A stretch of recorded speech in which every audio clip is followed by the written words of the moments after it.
Hello, everyone. Good time zone to you all. For me, it is 8 o'clock in the morning on Friday, and I'm thrilled to kickstart our final day of Pathfindings. If this is the first time you've been to Pathfindings, welcome.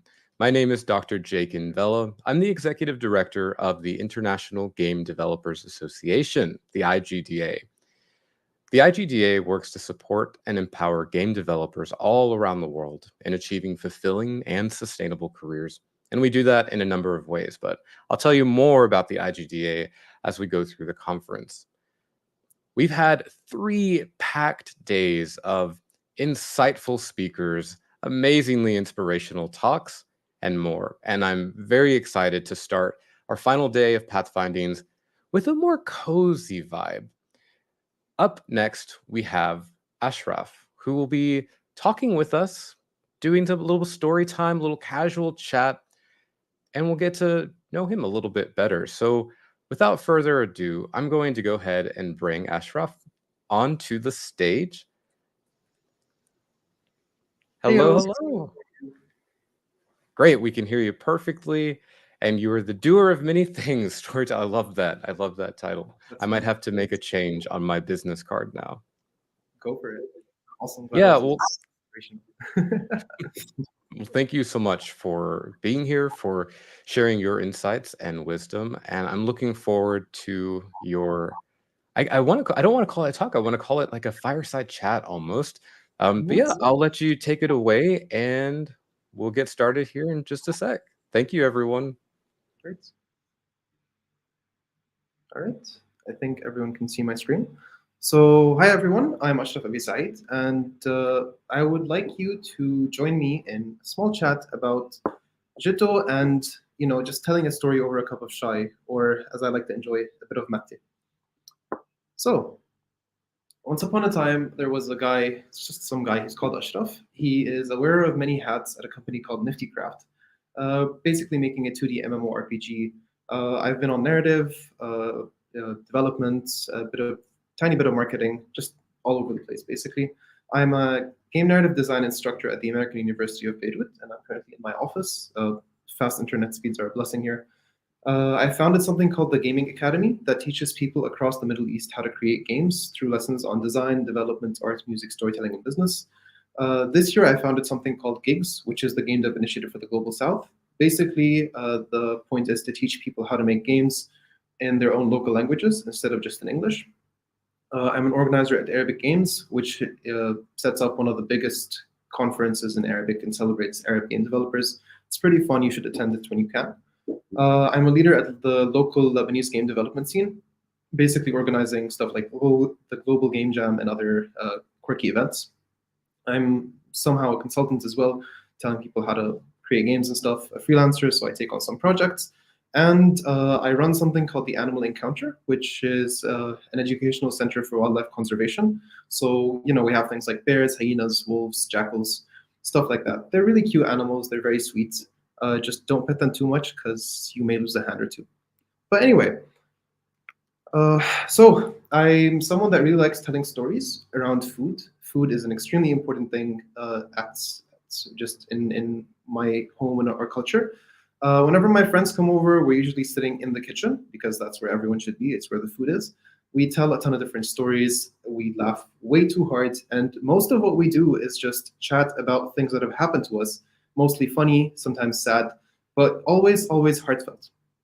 So you as a game dev, what exactly should you look for when you are telling your own stories? And what kind of stories can you really tell? Are you someone that's even cut out to tell stories? I would say you most likely are. As long as you're alive, you're breathing, you're enjoying your life, and you can see things all around you, you're a storyteller. So these are some of the things that usually happen when we're just chatting around. Some of these are real, some of these are just things I've made up. This is Baloo. He's a really cute bear. He's been around for around 15 years, rescued from a certain area where he wasn't really being well taken care of. Sometimes I just go and sit and chat with him and see his nose wiggle. He's really, really adorable. I don't recommend getting bears as pets because this isn't a pet, it is a wild animal. But just seeing their reaction and the way that they act around people and around everyone really gives you an idea about what great creatures they are. And this, I would say, is one of the things that really pushed me towards storytelling. As someone that's been around animals for his entire life, I've realized that they have a lot to tell, but not much to say because they don't really speak English or Arabic or French. And unfortunately, these are the only three languages I know. They do, however, speak with their actions. They do tell a lot with what kind of things they do, the way they sit around, the way they light up when they see you, mostly because you're holding food. But they themselves are able to tell you stories that no one else can, because no one really is a bear like Baloo. Sometimes when you want to tell a story, just like I mentioned before, sometimes they're really, really exciting. And for example, I was chosen to be part of the Pathfindings, this conference basically, and I'm really honored to be here. So thank you guys for having me. Sometimes, when you're applying to a job, when you're applying to something specific, they do end up moving with someone else, which is fine because you've just written another character arc for yourself. And sometimes your stories are about what kind of things have suddenly appeared somewhere. You might be thinking that there's a rabbit ghost all around you running around or something of the sort, but it's actually just a dog. And this is our peacock. He loves to show off a bit too much. And, he's got all his eyes on you at the moment. Sometimes the stories that you want to tell and the stories that come from all around your life have a lot to do with where you are. There are a lot of things that have happened in Lebanon since I was born, and given that I've experienced them, they have shaped my life view in one way or another. The funniest one was probably finding out that at one point we had the largest lemonade cup be made, but it was really cute because they used like a very traditional method of making lemonade. And one of my points of pride is knowing that one of the co-creators of Tom and Jerry had Lebanese parents that were that immigrated to the US at the time. So Lebanon is one of the countries that has a ton of interesting people all over the world, just spread out like salt on like some really tasty dish. And just knowing more about them, knowing more about the people that came from Lebanon has inspired me in one way or another to create more than just what I know at the moment and to grow as a person to kind of reach the aspirations that they themselves have set out. So whenever someone asks me, how do you write a story? And this usually happens inside the narrative design class because I tell them they're making games, but at the same time, the games they're making need to tell some sort of story. So the first thing you need to know is you have to have a beginning, a middle, and an end. But the end does not need to be defined in a certain way. An end can be anything where the story stops. It just needs to keep going. It can't stop in the middle. All right, so define an end, find a way to do it, and that's how you start out. All right, a lot of people actually start with the end of the story and move backwards to find out how to get to the point you want to get to. And this is a rule that I sometimes use with my own writing. A lot of times when you want to tell a story, you need to make sure that people can close their eyes, think for a second, and find out what exactly it is you're talking about. If I just tell you, usually one of the examples I use is stereotypes. So whenever you want to try to talk to someone about a certain topic, they usually have an image of someone in their head. So if I tell you a student, you may have a certain look for a student. If I tell you it's an elementary student, it's going to be completely different than a high school student. So the more descriptive you are, the more you explain in the story that you're setting out, the more beautiful the kind of expression that you're trying to get to people is. All right? They also let you share perspectives. I'm pretty sure a ton of us have seen these photos of the two really angry men pointing at an object, calling it a circle and then calling it a square. But if you look at the different shadows, each person is right from their own perspective. So by sharing your own stories, you're not only sharing your perspectives, you're also sharing your own worldview in one way or another. A lot of times you need to understand how to think critically as well about telling your stories, because the kind of stories that you're able to tell will affect the way that people see you. So a lot of times before speaking, you have to think a tiny bit. I mess up with this quite a lot. And finally, you need to be able to expand the ideas in your mind before sharing them out to others, because this is what makes something much more entertaining. Sometimes a tiny, small fragment of a story, pops up. Let's say you decide to go from home to work in a cab instead of taking your car, you're going to start to notice a ton more things on the road. Usually this happens when I'm just sitting as a passenger princess instead of driving. So I'm just looking outside, looking through the window. There's no window here. Looking through the window and just trying to see what I usually can't see because I'd be driving. So it gives me a lot more perspective on the world around me. And this is something that I think everyone should do. Instead of just seeing with your eyes, you have to look around and actually find out what the world is trying to tell you in terms of stories. At the end of the day, the kind of stories that work best for you are the stories that are close to your heart. They're the stories that touch you, and they are the stories that make you feel like the world is a better place because of what just happened. It's something that you can share with a friend. It's something that you decide, oh, this was notable. So when I go back home, I'm going to tell this story to my significant other or my family or my friends. A lot of times, the kind of stories you tell, you don't even notice are stories. But just a simple question as, how was your day? What did you do today? What do you feel like eating? These are all things that can form stories depending on how you are able to share them.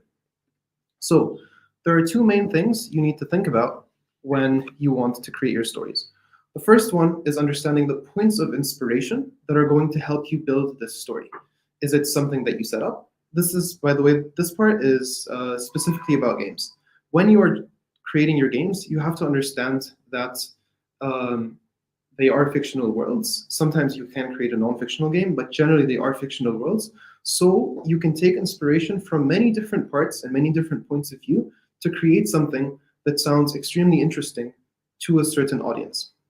The second one is understanding what stories are closest to your heart. Yes, I put this under logic, but the logic behind it is understanding what the stories that you're telling are and whether they actually fit in this situation.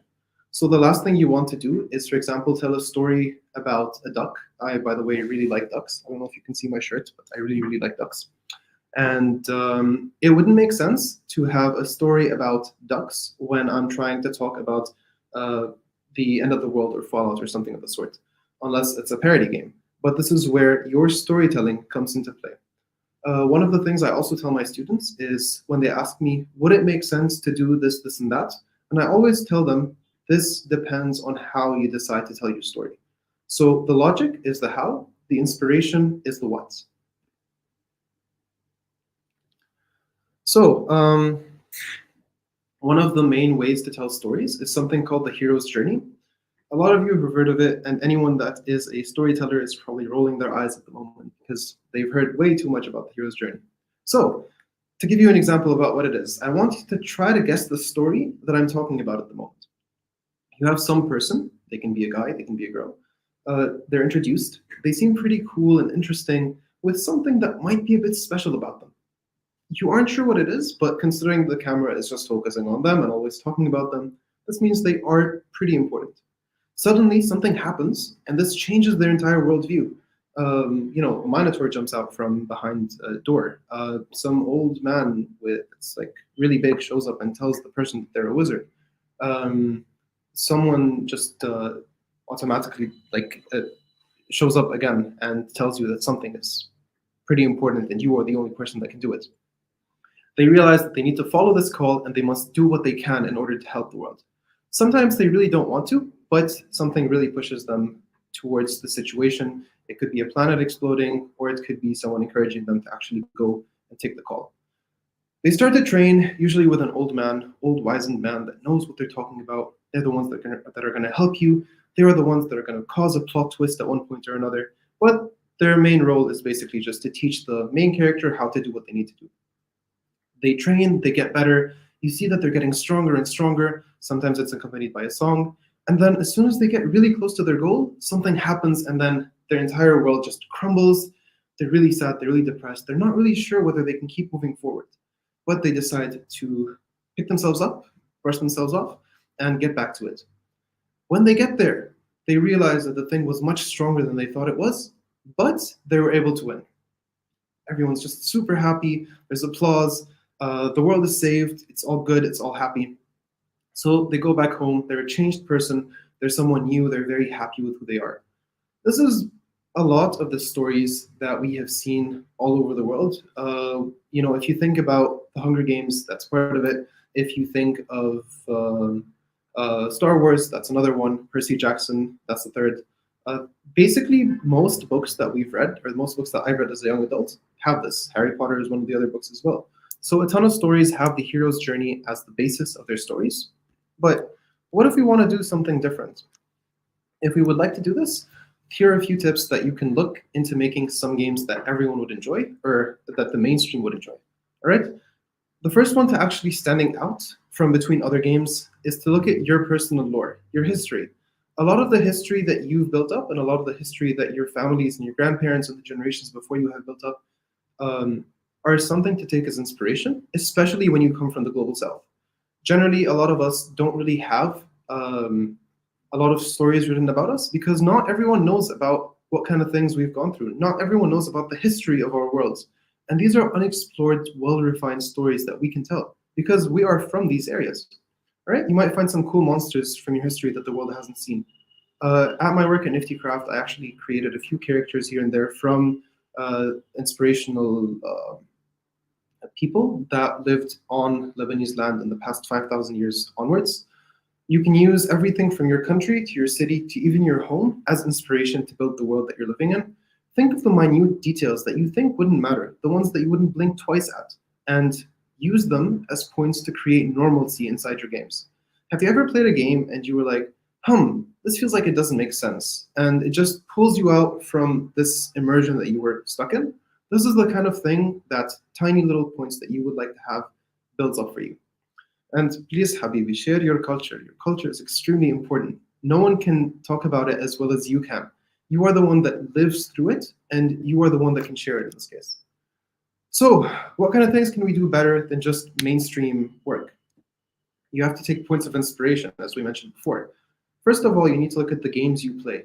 They are a pretty weak form of inspiration because they've already been done. They're already games, and most likely a lot of people that have played them will use this as inspiration, so it's just going to be quite repetitive at one point or another. Books, movies, and music are pretty good inspiration, but I think we can do better because, again, they are an art form that we can learn from, but we can grow even better and do even more. So, what about the stories your friends share? These are things that happen in the real world. They are things that can inspire you. And if you've played games like D&D, you probably have a general idea about creating your own stories, making things up, and just enjoying yourself. So these are some stories that you can share with your friends. And finally, there's folklore, which is what your parents and your grandparents and the generations before them have built up. These stories have aged really well. They've withstood the test of time, and there are things that people are interested in. So they are things that you can talk about, especially if they aren't the stories that are very well known from all around the world. Some people have created a ton of stories that lived in their hearts and they've taken them out to show them to the world. Gree is one of these games talking about suffering, well, grief, technically speaking. Venba is a really cute game about, technically, it says it's about cooking, but the underlying story is more about the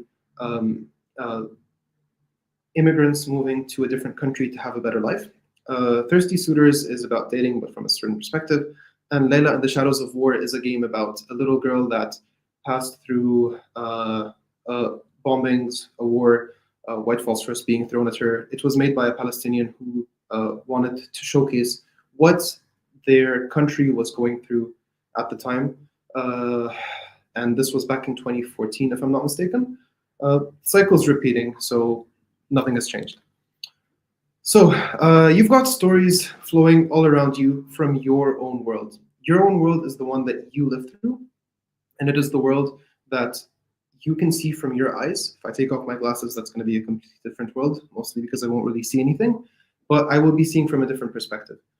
Generally, the kind of stories that you have to share and that I would love to see more games be made about are stories that have been passed down through generations.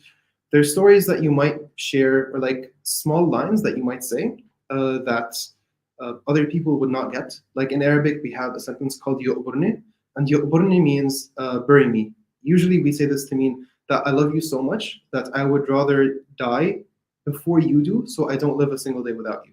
So it just wouldn't make sense to tell someone just bury me. Speaking of which, there's a game called Bury Me My Love about something of the sort, so that's something you can check out as well. The way you speak, the language you use, the literally translated words, just like the ones I just mentioned, will give you a certain idea about how to tell your stories and maybe create something new that you might not think about before. Think of the sweet nothings of life, the warm feelings you get for doing the simplest of things. This is what makes Studio Ghibli movies so good, and this is why I like games like Venba at the time. It's just a different kind of genre, a different kind of game. It's completely different from the kind of things that you would see if you decide to play a mainstream game.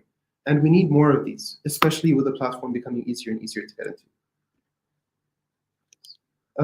So, as I mentioned right now, game tastes have gotten much more versatile, so you can use this to your advantage. More and more people are growing up playing games. More and more people have a chance to explore your stories from your point of view. So take the chance and try to make something that you would be proud of showing, right? Use your world building and game design skills, or learn some, to be able to tell these stories in ways that game accepts you to do. Because there are rules for building games, and some of them involve actually getting money and funding. So understanding these will help you build a game that is acceptable on the market and acceptable to share your story with. Tell as many stories as you would like and learn from them. See what kind of things grips people, see what kind of things are the stories that you want to share, the kind of things that you hold close to your heart that you wish more people knew about. And remember, not everything needs to be an adventure. Some things can just be. And this is enough to actually tell a story. This is enough to share with other people so they can go, huh, okay, I see. I understand this perspective now. This won't only build your type of stories, it would also build other people so they can understand you and your opinions better. So what this means is basically games are a medium that will allow people to experience your stories in what I like to call the most person view, which is whether you are playing in a first or third person, they are the ones in control. When you're playing a game like Lara Croft or Batman, you don't say Lara Croft did this or Batman did that. You say, I did this, I did that. This is why whenever a boss beats you and then they start making fun of you, you get mad because you are the one that lost. And take this, I want you to take this to your advantage and to create the kind of characters and the kind of stories that people can live through so they can understand what it's like to live in your shoes. So make sure when telling your stories to have as much passion and as much energy as you can. Lean into yourself as much as possible, because if you try to shy away from it, you're going to get a watered down story. So tell the story you wish to tell, go all the way, go in and enjoy yourself, because as soon as you do this, many people are going to love what you're doing and will see it for what it truly is and the way that you see it yourself. All right? One of the important things to know is not everyone is going to understand what it is you're sharing, and that's totally fine. What you're doing is telling your own story. And honestly, I don't understand math that well. I'm decent at it, but I'm not the best. And it's okay. It's no biggie. I can do other things. Similar to this, not everyone needs to understand your full story, but at the same time, it needs to be legible and needs to make sense to the audience that you're trying to target. When it comes to your culture, all of us have a certain culture that we can talk about. All of us have a recent past or an ancient past that we can talk about. Just as, for example, Lebanon has been ruled by Romans, Macedonians, Assyrians, Phoenicians, French, Turk, Arabs. I forgot Arabs. I can't believe I did this. It's okay. And a ton more, basically. So a lot of the times when we are walking around our cities, when we're walking around in certain areas, we can see different buildings from different people that were built in different ages. And when I was a kid and I used to go to places like Baalbek, which has a temple for Baal, who is the god of the sun from like 5,000-ish years ago, I think. I used to imagine how people used to build these towers, the kind of worlds they used to live in, how they didn't have very functional plumbing or electricity. And it was just very funny to me. They may have had plumbing, actually. The Romans were pretty good at that. But the idea is when you have certain culture and when you're able to explore your cultural sites, be it everything from your food to your history, these are the kind of things, these are the kind of stories that people would love to hear because they are based in realism and brought to fiction so that you can expand on them and explore these ideas. So just celebrate your culture. Please don't shy away from it.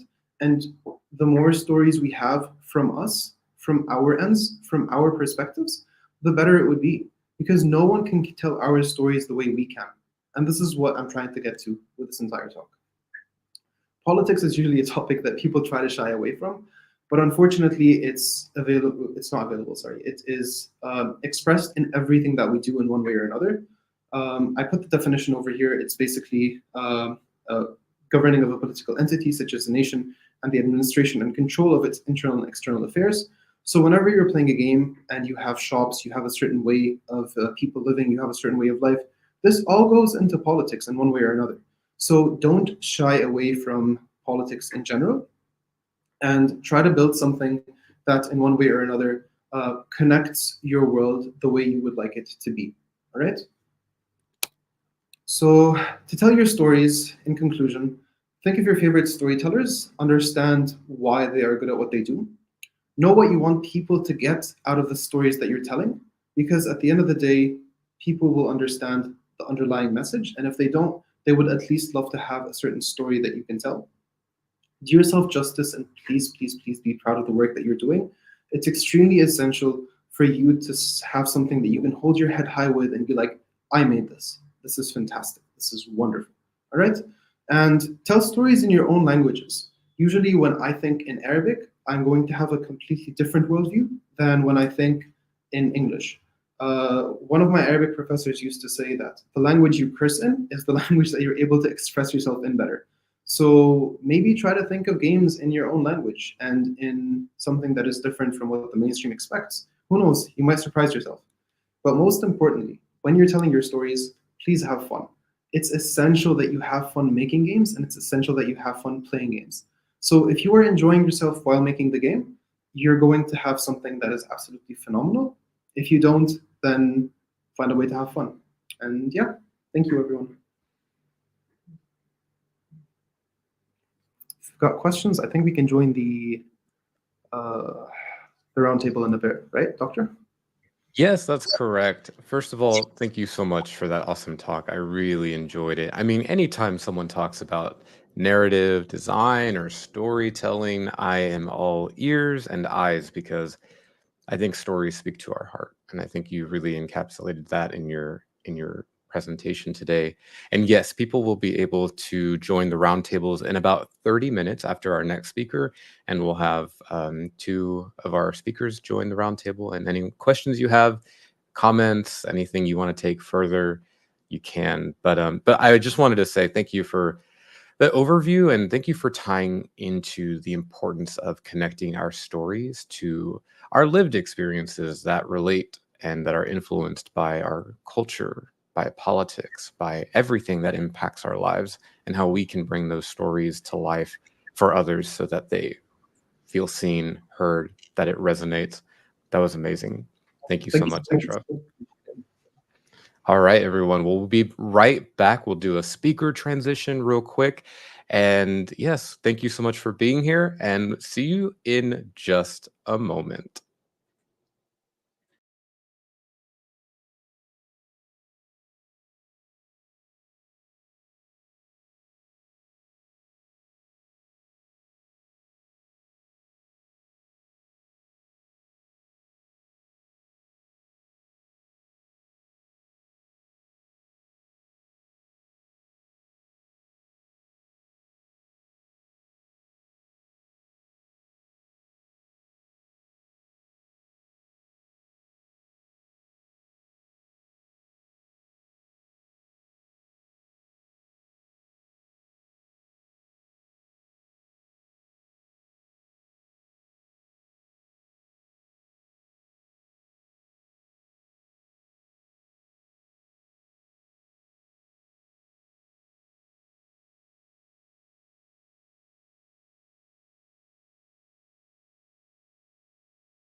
All right, and we are back with Pathfindings 2023. I am thrilled to introduce you all to Francois, who will be talking a little bit more about the discovery of things, the joy that we find when we are exploring, find something. Francois, thank you so much for being here. We're really excited to hear your talk, and yeah, I will give you the stage now, so feel free to take it away and we'll get going. Thank you very much. Hey, so yeah, I'm Francois.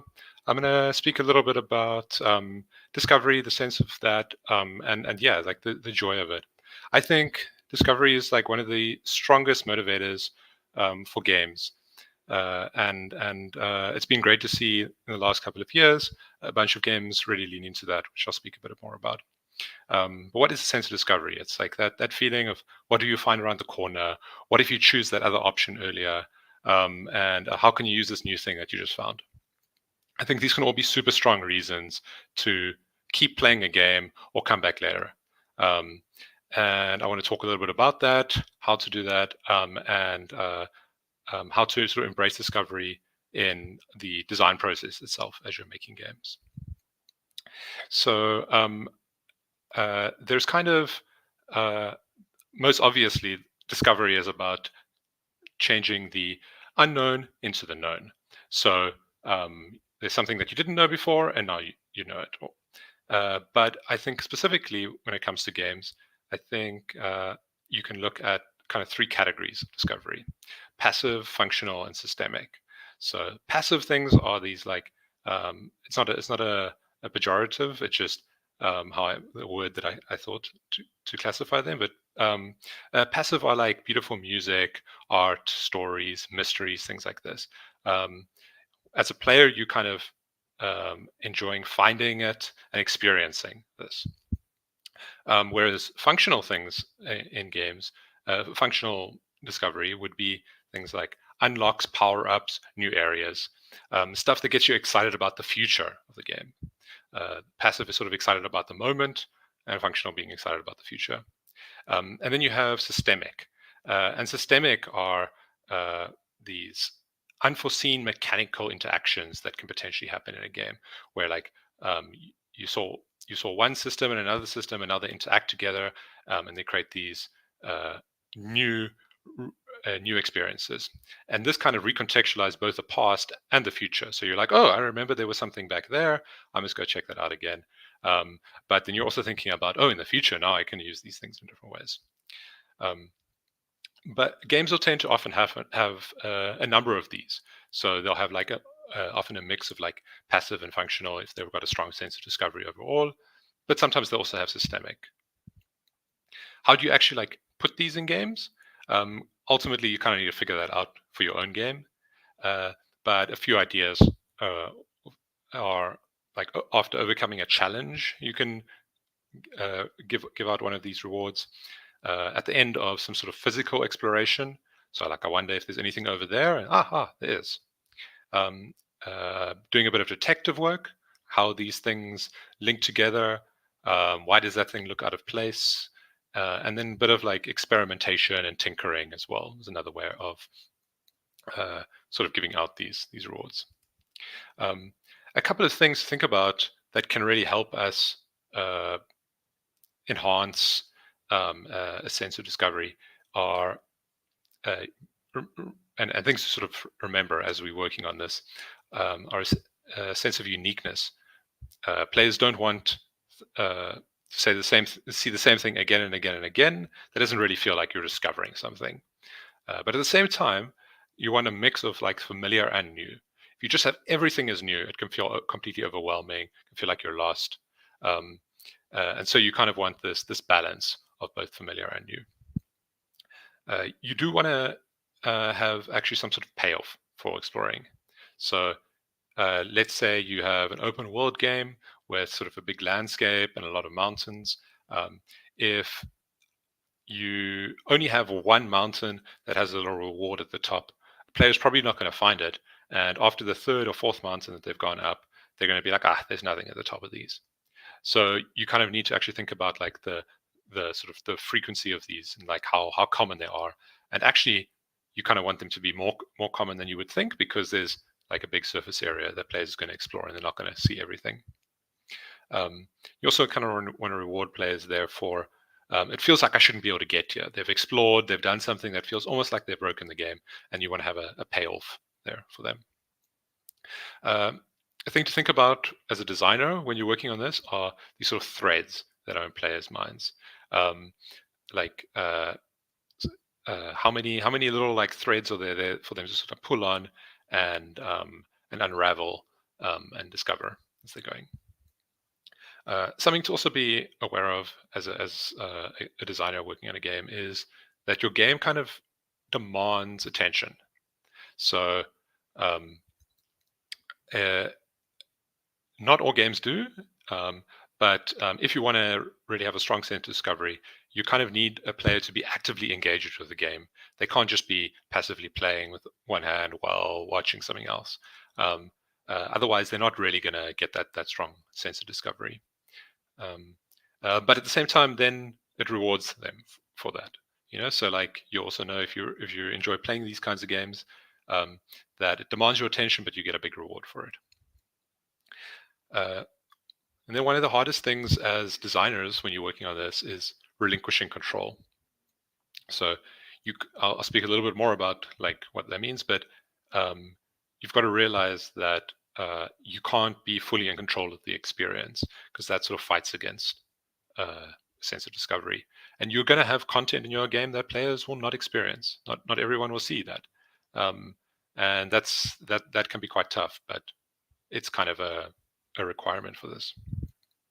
I think goals in games are super important to give people like focus and a reason. But at the same time, if you want a strong sense of discovery, you need to make sure that your goals have some uncertainty to them.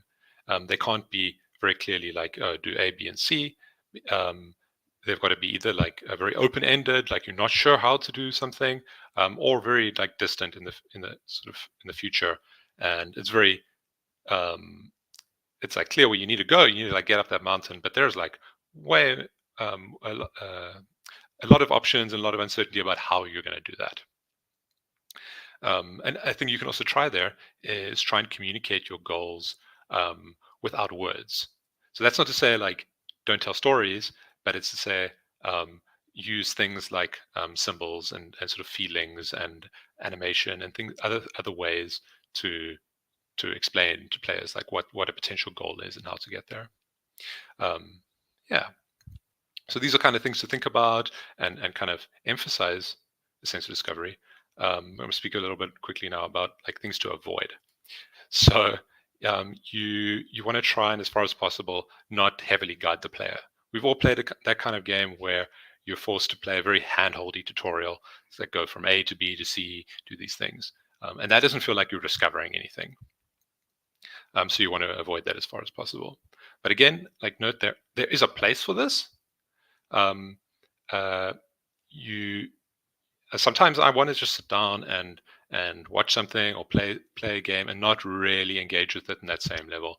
And I don't want to play a game that would emphasize discovery then. So there is a place for that, and it's not to say that's wrong or anything. But yeah, when playing these games,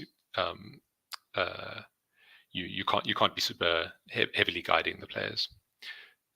Again, tying back in with like uniqueness, you want to avoid repetition and grind. A beautiful vista is not as rewarding the 5th or 7th time you're seeing it. The same time, like the same upgrade, is not as interesting the like 10th time that you're getting it, most likely. Unless, of course, there's some sort of systemic reward there where you've like the combination of that with other things. Something else to avoid is this procedural oatmeal problem that comes up in procedural games with ProcGen. So, a bowl of oatmeal, each oat is unique, but they might as well be the same. Just like in a pile of sand, yes, each grain of sand is actually unique and very different, but like functionally, it doesn't make any difference to you.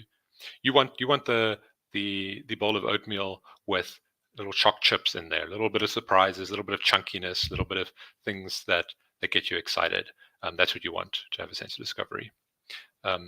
And at the same time, this is something that's a bit more for like puzzle games, but sometimes you'll have sort of exhaustive coverage of all the options. They'll have like, oh, these are all the possible weapons used in all the combination with these things, or all of these mechanics and all the combination, and it can feel a bit like tiring to the player when you do this like exhaustive coverage of it.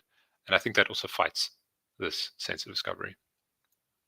So let's talk a little bit about like some games and how they do this. I think the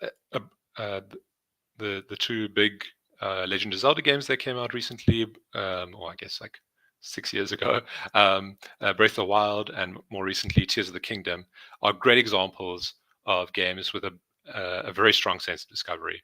But looking in, like narrowing down the focus, in fact, the sort of Korok seed puzzles that first appeared in the Breath of the Wild, I think are an amazing example of a strong sense of discovery. They're a very pure, distilled experience. You do this little puzzle and then you get the reward. But they're still able to encapsulate this sense of discovery. For people who haven't seen them, what are they? Like, they're this little puzzle somewhere in the world, a little pattern that's incomplete generally. And if you notice that and complete the pattern, you're often rewarded with this Korok seed. Korok seeds are both a mix, and the rewards here are a mix of like functional and systemic. Functional in that the Korok seeds allow you to unlock some stuff, and systemic in that as you're encountering these puzzles, it recontextualizes the game a little bit. You're now reminded of other past experiences when you encounter these that that you maybe missed, and you can go back to and have a look again at. And so you definitely get this very strong systemic feel. But note, it's also a very like high trust mechanic. You can play the entirety of the game without ever encountering these puzzles. It's definitely not required. But that also makes it oh so much more joyful when you do find them, because you feel like you've already discovered this little thing that was just there waiting for you to find it. So yeah, it's a great example, I think, of a sense of discovery. Another a game that I think has a really strong sense of discovery is Tunic, that came out last year. It's a dense game with lots of puzzles, hidden secrets, and a very strong sense of discovery, like throughout the game. But drilling down, one little interesting aspect that they have is this handbook. So the game looks like what you see on the left. It's this isometric sort of orthographic game that you're running around trying to figure out what's going on. And this goes hand in hand with finding these pages from this lost manual. It's harkening back to the games of old where they just couldn't put in the same level of tutorialization and hand-holding that is possible today with the technology we have. And they had to ship these handbooks along with it. But it's leaning to that in a really interesting way, where you've got things like little ballpoint figure drawings on the handbook pages that you find, and like lots of other things like that. It's a delightful way to experience a sense of discovery in a game. Of course, you do have a sense of discovery in things that are not games as well. I think that's important to note. I think one of my favorite recent examples is Hilda, both the graphic novels and the animated series. I think this is like an amazing example of what a sense of discovery you can have in linear media. It's a story about this little girl, Hilda, exploring the world around her, growing up, discovering herself, and really like setting a beautiful example of being an adventurer in the world around her. I think they do an amazing job also of having a great mix of familiar and new. As you're watching, the series, every episode will be like there's something new, something unexpected, but at the same time, old characters that are there, repeated sort of plots, tie-ins back to things you've seen, So a great like mix of like you feel like there's something new to be discovered, but at the same time it's a familiar place. And there's some other examples like Arrival, Sleeping Giants, etc. Another place that I think we see an interesting sense of discovery is in comedy. Comedy is often about the surprise, the unexpected, and you definitely see this in the Rule of Three kinds of jokes, where you you have sort of sequence of three things you're telling, and the third one really breaks the pattern and makes you laugh. In my opinion, I think while you can have a strong sense of discovery in other media, I think games offer this unique, unrivaled experience where you're not just a bystander in it; you're actively participating and engaging with it, and that allows you to have these systemic moments of discovery that you can't really find in other media. And functional too is, of course, not generally possible. So that's a kind of like how to think about sense of discovery a little bit and what that means. A couple of tips if you're trying to incorporate this into your own games is, first and foremost, is look outside of games. Look at other forms of media. Take inspiration from your personal lives, um, from looking around you in the world, like Ashraf was saying earlier, um, and draw from other sources. You also have to be consciously aware of relinquishing some of the control in the game. You cannot have this very handheld experience, heavily guided, where you're leading player from A to B to C and fully crafting their experience. You can have moments of that, obviously, but if your whole game is like that, it's not going to have the same sense of discovery that you could have had. I think if goals are also super important for games to give players sort of a reason to keep playing, something to set their sights on. And if you do have goals, keep them very open-ended in the distant future. So not sort of many immediate one after the other kind of goals. And few goals is also a good idea. Limit the number of goals you have. Another thing you can do is have sort of self-imposed constraints. I spoke a little bit about in Tunic, the handbook, and how that harkens back to the tech limitations of the past, where they had to use other means of communicating. I think this is another thing you can do to yourself a little bit is artificially like limit what tools are available to you, and then try and still make it a engaging experience for the player. But yeah, another thing to be aware of is that while you're creating a sense of discovery for players, I think there's also a sense of discovery for designers to be had during the process. So as you're working on your game, you should be regularly playing your own game, watching when other people play it, and trying to capture some of these sort of moments of delight that might pop out. If you see like you see bugs, you can turn them into features. If you see players explore places where they sort of naturally go, add rewards there. These are great ways to sort of actively embrace the sense of discovery as you're actually making the game in the process. Another thing you can do is, let's say you have a recording of someone play, is you can randomly pause somewhere in the middle and describe what do you expect to happen next. You can ask them as well, what do they expect to happen next? And then either sort of build it, emphasize it, or subvert that expectation. Thinking of sort of comedy, subverting the expectation. You can do that in games as well. And it's important to potentially have a balance of these depending on the tone of the game that you want to make. I think it's also important to consider the number of ongoing threads that you're having in the game. If there's only ever one sort of mysterious thread, bit of information to pull out, it can feel bad when you get stuck there. It's not. It doesn't feel like you're exploring as much. You feel kind of like you're going down one path. But if you have like 100, it can also feel completely overwhelming. You've got like too much information, too much stuff going on. You're not sure where to explore and find new things.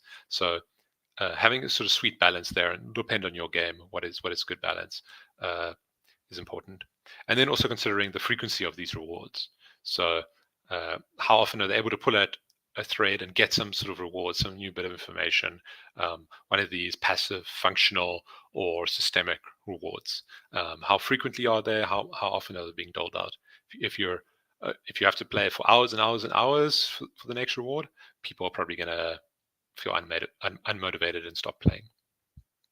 But all this said, there's no substitute for actually like play testing and iterating on your game. You need to still do that. You need to get people to give you feedback and see how they interact with it. These are just some like guidelines to get you started and like how to think about it a bit. And then I've also got a few sort of challenges that you can try. So these are kind of things that you can try and do maybe in like game jams, or if you've got an active project you're working on to try and add a bit of sense of discovery. Put something in your game that only like 1 out of 20 people, 1 out of 100 people are going to find. How many of those can you sort of add in? Make a game with no words, but still a very clear long-term goal. Something that players can strive for, but you haven't used any words to make it. So there's still a bit of like ambiguity, a bit of mystery there. You can remove sort of a piece of like optional puzzle. So I don't here mean like in a puzzle game have some puzzle that's not solvable. What I mean is, let's say there's a mystery or some bit of lore or something like that that is there to be discovered. Instead of having all 20 of the journal pages that you need to find, only put in 17, 18 of them. Have a few bits of information that are missing. A bit of mystery, a bit of like unresolvedness can also go a long way to having this sort of sense of discovery in your game. Like there's always something more that I can find and figure out. And then another one I mentioned earlier, but like take some sort of a bug, something that went wrong unexpected in the game, but that had some interesting result. It made someone laugh, had a sort of a moment of delight, and actually turn that into a feature. Lean into it and make that something, make that part of the game. Yeah, thank you very much. I've got a little quote there that I think is maybe cut off, but one of the things that Hilda always says is, "Such is the life of an adventurer." And if you haven't watched Hilda, I can highly recommend it. Thanks.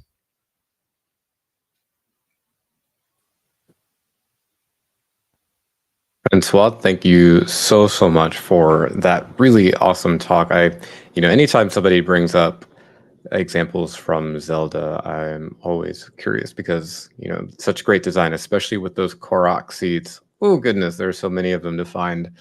Thank you very much for just kind of going over all of the different ways we can feed that need for exploration and discovery in players. I think a lot of the examples you gave, just even in my own design, I am like, oh, now I want to go work on some ideas I have. So I imagine similarly, other people who are tuning in have the same thought. So thank you. And for anyone who has questions for Francois, we will be starting our IGDA Pathfindings roundtable for about an hour, or maybe about 45 minutes to an hour. And so, yeah, we're going to do that right now. I'll put the link in chat. Join Francois, join Ashraf, and then we will have a good discussion and deep dive into some of these topics. We shall be right back in an hour with the next set of speakers. Francois, thank you again. We appreciate it. Thank you very much. Awesome.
Same here.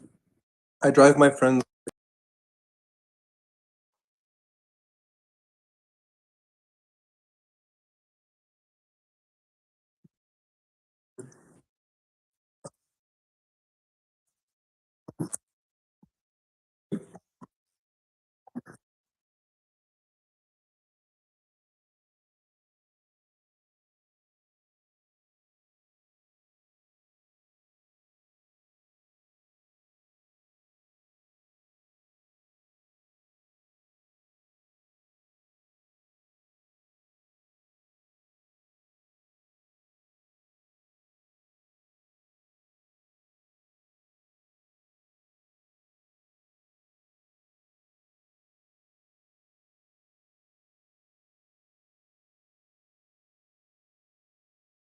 Yeah,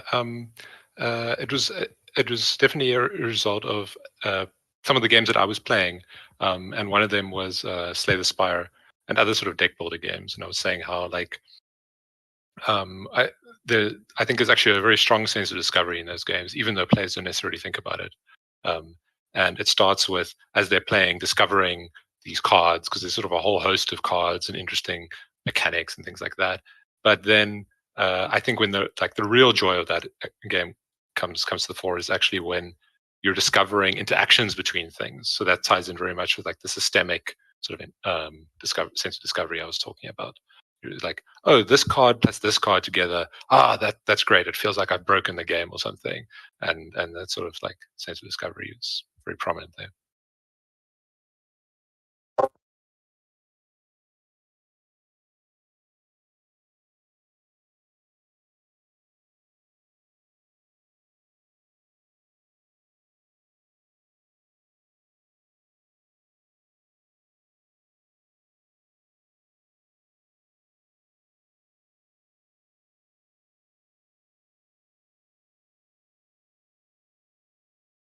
Yeah, I wanted to add to the conversation as well. I feel the same thing with a game like Binding of Isaac, because they have like hundreds of items, and you're like, okay, so I know that this might ruin my run, but what if it doesn't? So it's kind of like a gambler's addiction to a certain extent. You know, you're just like trying to see whether you ball or whether you avoid it and try to play safe. There's a lot of fun in games like Sail Fire because the sense of discovery that you're building upon isn't always just how to play the game, but it's also about what kind of things you can do with the tools that you have at hand. So it's just some people see a hammer and everything is a nail, but people like us, Francois, we just see a hammer and we're like, okay, so how far can I throw this?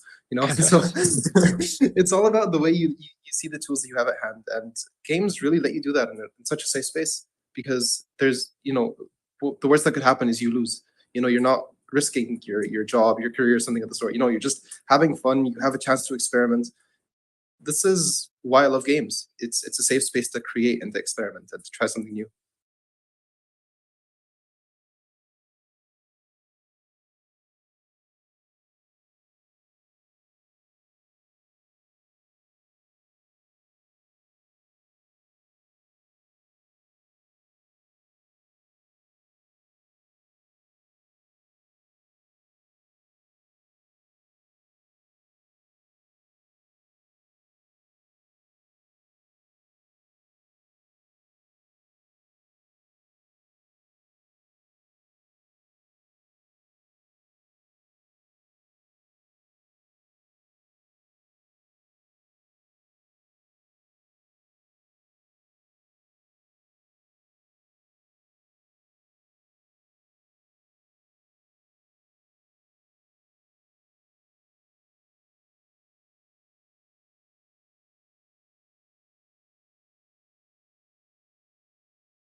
This actually is a really good question. So generally, one of the things they say when it comes to movies and stuff is you have to start the scene as late as possible, as early as you can, which is basically ignore the hellos, ignore coming in from the door, ignore the parking, just get to the part where they actually meet and they start talking.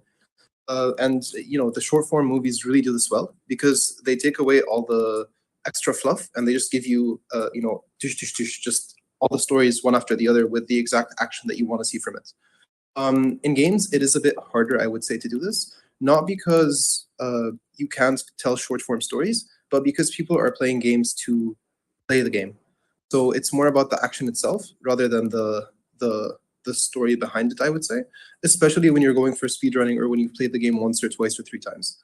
The best way I would say that short form stories go in games is when you have small quips by characters. So if you're meeting someone on the road, like yesterday I was playing Death Road to Canada. It's a game about zombies and you're just trying to get to Canada because apparently it's a safe space. I haven't been in it yet, so I don't know what happens. But you meet different people on the road and they have like one or two sentences that say something about them. And this is one way for people to tell these stories that you're talking about. So, for example, they have this character. It's like she says she's really strong, and she shows you how she can bend a spoon in her hand. I'm like, wow, okay, this seems like a pretty strong person. I need some strength on my team because I had a medic at the time, but no strength. So instead of doing something like this, you could tell stories about the world that you're living in one way or another that could relate to the game. So the short form stories don't need to be in your face. They can be side quests that are the flavor that you need to get the game just this kind of depth that you would like to add to it. Does that kind of answer your question?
Yeah, absolutely. And basically, the most important thing to do when telling these stories is not to tell them when the player is in the middle of action.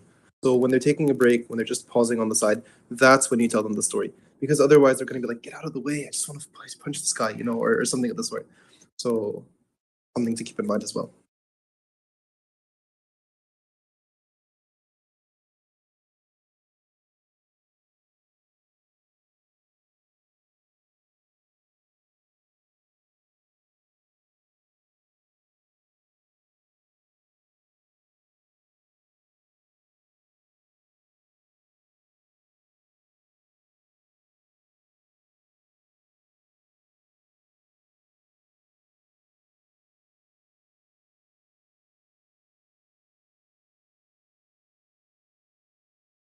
Yeah, yeah. I think it's interesting. I think a sense of discovery and storytelling actually kind of go very much hand in hand. I think that the games with like the strongest sense of discovery often have the best stories because people are after the fact, like they're regaling their friends with these stories, sharing them, um, and and because they've they've been potentially more involved in the story unfolding because of the sort of discovery and making the unknown known.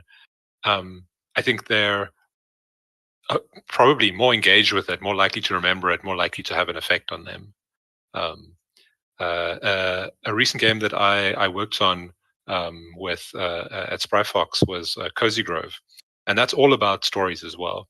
Um, and it's about telling these stories over like periods of time, so that you get to know characters and doing it in a different way that you wouldn't be able to do in other forms of media. So I think games are like a perfect example of like Oxenfree is also another amazing storytelling vehicle. Like the way that they do stories is something that you can't experience in other media.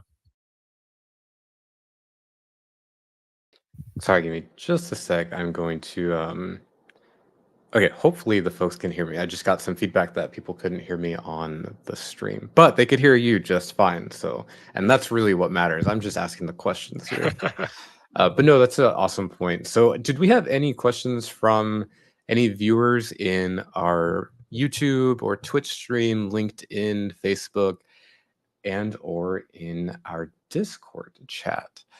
Feel free to post your questions here, and we are happy to answer them. Otherwise, I can keep kind of picking your brain. One thing I don't know I if we. know. Oh, sorry. Go ahead, Suzanne.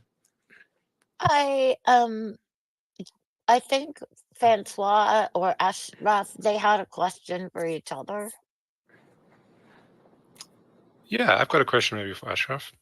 I'm curious if you have any thoughts about how we as people that are working on games can help tell stories of those without the ability to do that.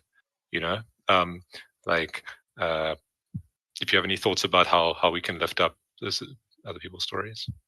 Yeah, this is one of my favorite topics, actually. So, perfect question to ask. Usually, one of the biggest problems that I see with trying to tell other people's stories is what we might hear is different than what they might be saying. And it's not because they're not smart enough to share their ideas. It's because we understand them in our own perspective. You know, it's like I tell you, close the door on your way out, or something of the sort, and you might take it as, oh, you can't do it yourself, when I'm just literally asking you to close the door because it's cold or something of the sort. So when it comes to actually telling other people's stories, one of the main ways to do it is to find someone from the culture that understands both sides, so your side and the side you're trying to tell, and asking them to make sure that what you're saying is what's actually being meant to be said. So, like when I go to some of the people in villages to talk to them about, so one of the things I do is I work with my dad on a bunch of animals. We do tests on them to like make sure that they're safe, etc., etc. So sometimes we go and we talk to farmers, and a lot of times I go around and I just ask them to tell stories of the world they live in. Like, how many sheep do you have? How often do you go out? What are your kids like? Something of the sort. And then they start telling me the stories of their families in they're just like casually chatting with me. But the more time I give them, the more relaxed they become, so the more of themselves they show. And this is the part that you want to get to, because this is the part that you want people to understand, and the part that you want people to see. So to share stories of other people, you need to make sure that actually are seeing them for who they are and not for who you think they might be trying to show themselves as. Another time, for example, one of the people that I work with was telling me about how people in India were explaining to researchers that were coming from England back in the day about like rivers, and how they mentioned, for example, this river is called that, but if you moved a bit up, they called the river a different name. So back in the time, they used to say, "Oh, these people are stupid. Don't they know that it's the same river with the same name?" But the stories that the people of this land are telling mean something. The river at the top, for example, might be a lot faster, whereas the one at the bottom is a bit slower and calmer, which is why they gave it different names. I think looking at sociologists and anthropologists and the way they see the world is probably the best way for us to understand how to tell the stories of other people, because they have the unique ability of listening instead of just hearing people say things and translating them into their own languages. So, these sociology and anthropology are our best friends to tell the right stories for the right people. Amazing, thanks. Music to my ears as a sociologist. Thank you. Fantastic. Amazing. I actually did have a question for Francois as well. It's not as deep, I would say, as the question you asked me. But so usually when you want to add a sense of discovery to people in your games, how do you kind of balance out between making sure that a game is fun and making sure that you just leave enough breadcrumbs for them to keep following you without feeling like, oh, okay, I'm just too bored at the moment, and just like leaving the other way, basically? Yeah, let me see if I understand. So, like, how do you balance the enough for them to sort of discover and find versus the sort of fun and enjoyment? Is that right? Yeah, like when I'm playing a game like Skyrim, for example, I walk and walk and walk and I walk and I walk, and I'm like, okay, I'm done walking. But with a game like Legend of Zelda, when I'm walking, I just see something really interesting, not too far away, but at the same time not close enough for me to just get there immediately. So the sense of discovery in a game like Legend of Zelda is like, okay, I can see the tree over there and I want to know what it's about. And in a game like Skyrim, it's like, okay, I see, like, okay, dragon, Right. and like yeah. Right. I don't have much first-hand experience working on sort of big open world games, but I believe some of the tools and the techniques that they used there were to kind of like look around the world and see what can you see. So like literally position yourself somewhere in the world and rotate the camera around and slowly see, like, if you kind of look out into the distance, do you see at least like 2 or 3 things that are interesting? If you only see like one thing, then you're not, you might miss it, or you might not find that particular thing interesting, or you might already have seen it. And so I think, yeah, they kind of just are very generous with the amount of things that are in the game. Like the Korok seeds that I was talking about. There are hundreds of those. I don't know how many there are in the latest one, but I think it was like 800, 900 in like Breath of the Wild. And that sounds like a lot of work, and it is. It's a significant amount of work. But like I think also there's a game designers often will try and like make systems for that, and make it so that it's like procedurally generated. And I mean, sometimes that can work, but often just manually just going and doing it and putting those little moments in there is kind of what's called for, and doesn't actually take that long once you get down to it. It reminds me a little bit of a game that recently came out, Mars First Robotics, which is a game about building little machines to do jobs on the surface of Mars. And I was recently listening to Ian, the designer on that, talking about how he made that was kind of to procedurally generate this world, and then by himself go and move around and discover things. So because it's procedurally generated, if you just make any small tweak to it, it'll be like a completely different world. So basically, figured out how the world is working, and then he'll set off on little expeditions himself and be like, okay, it seems like it would be fun to go here. And he goes up there, and it's like, okay, this is a nice little area. I'm going to put something there. And so almost like scouting out new locations like you would in the real world, but in the game. And I think that also can have a bit of a sense of discovery. Those are great questions that you got to ask each other. I love that. And just as a reminder for anyone joining us, we have our guest from our first set of speakers today at Pathfindings, Francois and Ashraf. Please feel free to post a question in the comment section wherever you're viewing. And I had another question I was going to ask, but first, Suzanne, did you have anything you wanted to add? Because I feel like I've been hogging the mic over here. Oh, there we go. I had a question about, I feel like it's really important, Ashraf, you mentioned putting the political in the games, and how I feel like stories are political in a lot of ways. They come from a certain perspective. There's definitely a bias. We all have our own biases, right? And so my question is like, have you played any games I've played the Lila, and I always think of it as the shadow Lila and the Shadows of War, but have you played any other games that have brought the political in a way that you found to be really effective? I think one game that most people know is actually Monopoly. So Monopoly is more or less based off. So actually, when Monopoly was created, it was a woman that created two versions of the game. The first one was about sharing and caring with others, and the other was Monopoly, which was the capitalistic structure of buying all the houses and stuff. And then two guys took the game and decided to just publish Monopoly because it was one where you can exploit in one way or another. Because when you're winning in Monopoly, you practically steamroll, and the game is not fun for anyone except for you, which is practically what the political classes look like at the moment, unfortunately. Another game that does mention a certain type of, I don't know if it would be considered politics, but I would say that it is basically the way that the world is structured, is Papers, Please.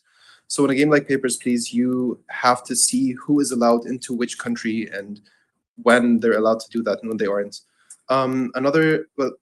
If you go back in time, you can see when the idea of passports was created, and it was during wars to actually stop people from coming in unless they were registered in one way or another.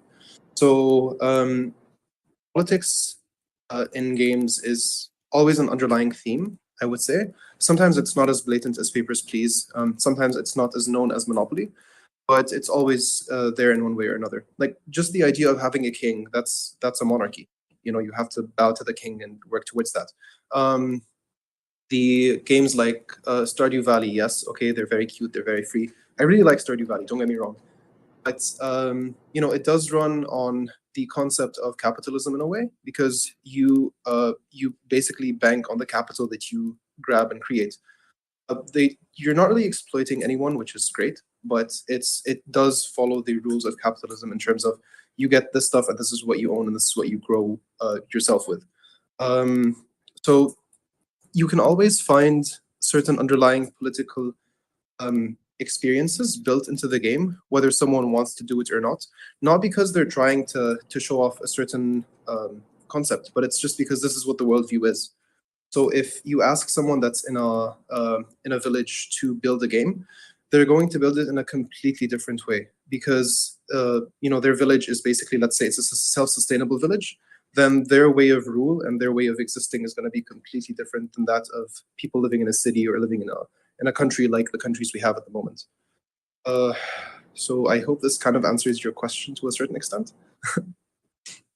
Yeah, no, that's great. Thank you so much. I feel like that's really important for people to understand and think about. Yeah, I love Yeah, that you brought up, like, pretty much everything is political. I mean, if you have if you literally think of what is governing your current life, that's for me, that's traffic laws, that's um, marriage laws, that's so many things. Everything has a political connection to it.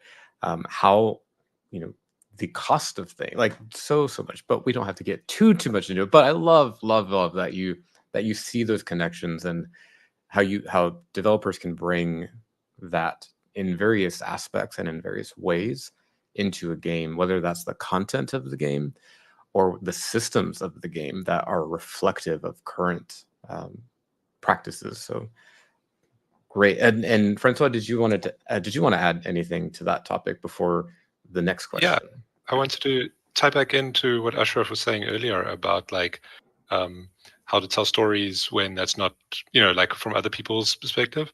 The same time if your team that's working on the game are just cishet white men, you're going to tell stories that are about that. So like bringing people onto your team that have different backgrounds, and empowering them to make games is another way to make more interesting stories and try and question some of the political situations that we find ourselves in. 100%. Great. Can I rebound off of what Francois was saying? Because perfect points, honestly. To add to this, basically, like a lot of games are just, to a certain extent, reskinned versions of games that we've seen, which isn't a wrong thing because these games are fun and this is why people are reskinning them. But just like the way that games like Space Invaders died out, it wasn't because people didn't like Space Invaders. It's because once you play that game, there isn't much more to explore at one point or another. This is why platformers don't do as well in terms of investing, because we've seen what platformers are and we haven't discovered a new what's it called, like a new point of view, I would say, to what platformers would be like. And just like Francois said, this is what we as the global south can bring into the table. This is what people that aren't cishet men can bring into the games. They bring a completely different perspective that allows to use this art form to build something that we haven't seen before.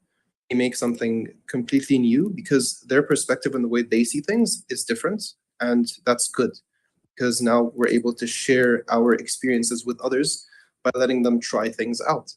So thank you, Francois, for bringing this point up. Awesome. And then, oh no, I think you may have frozen, Ashraf, on Discord. If you want to try popping your camera off and back on, feel free to do so, but no worries if not. These technical things happen. We did have a question from Twitch by Yokos Games. It might be out of scope for this conversation, but I figured I'd ask it anyway in case you do have any insights or you want to share any insights. But that question is, nowadays, we see many games published, but with a lot of bugs. How is QA handled in game development? So I know our focus has largely been on the discovery of games and design, and then also in narrative and stories. But I feel if you want to take a shot at this, or if you have any, hard-hitting opinions or thoughts, feel free to take it away, but no worries if not.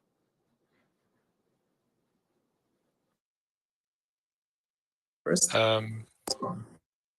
Yeah, not a QA lead, but it's I think it's people's also like their memories may be a little bit skewed. They get the impression that old games that were released didn't have any bugs, but they very much did. They just couldn't update them after the fact, and they often didn't have the same sort of QA teams to work on it. But they also weren't as complex, like Space Invaders, like Ashraf said, like the scope of that game is relatively small. You can like play through it and pretty much see what there is to offer. But at the same time, we still have notorious bugs like the sort of Pac-Man, uh, 256 level, things like that, right? Like these things were there. Sometimes they become sort of interesting artifacts. But nowadays, also our games are just so much bigger, so much more complex. We've got the same game that's released across multiple platforms. It's not released on like an arcade machine with the hardware that you can determine. It's released on someone's computer or laptop or phone. I mean, it's often a miracle that games even run. So, yeah, they will have some bugs. Yeah. Absolutely. And I was just mostly going to say that games are growing bigger at a much, much faster rate. They're being churned out extremely quickly, which is why a lot of people suffer from burnout. A lot of people suffer from exhaustion in one way or another. We are getting better at making games, but we are also being tasked with making a lot more than what we are supposed to be able to handle. Now, I'm lucky because my company is pretty good. So we have like a pretty healthy work environment, I would say. But a lot of the bigger games that expect to release as quickly as possible, kind of like what happened with the newest Call of Duty, you just burn people out. You have bugs that you know of that you can't fix because there are more important ones that are crashing your game and your computer and deleting System 32 and whatever. So that's pretty bad. So these are the bugs that you solve, and some of the others are just like, we'll keep them to the side. And just like Francois said, sometimes when you can't update the game that you're working on, people can use the bugs that you have to either enhance or change their game experience, and you'll just know what to avoid doing. Like let's say using this sword on this wall is going to cause the game to crash. You just don't do it instead of complaining about this bug because what can you do? So, QA is extremely important. A lot of people don't see it as that, which sucks. But it's a very, very, very important role in actually getting games to work.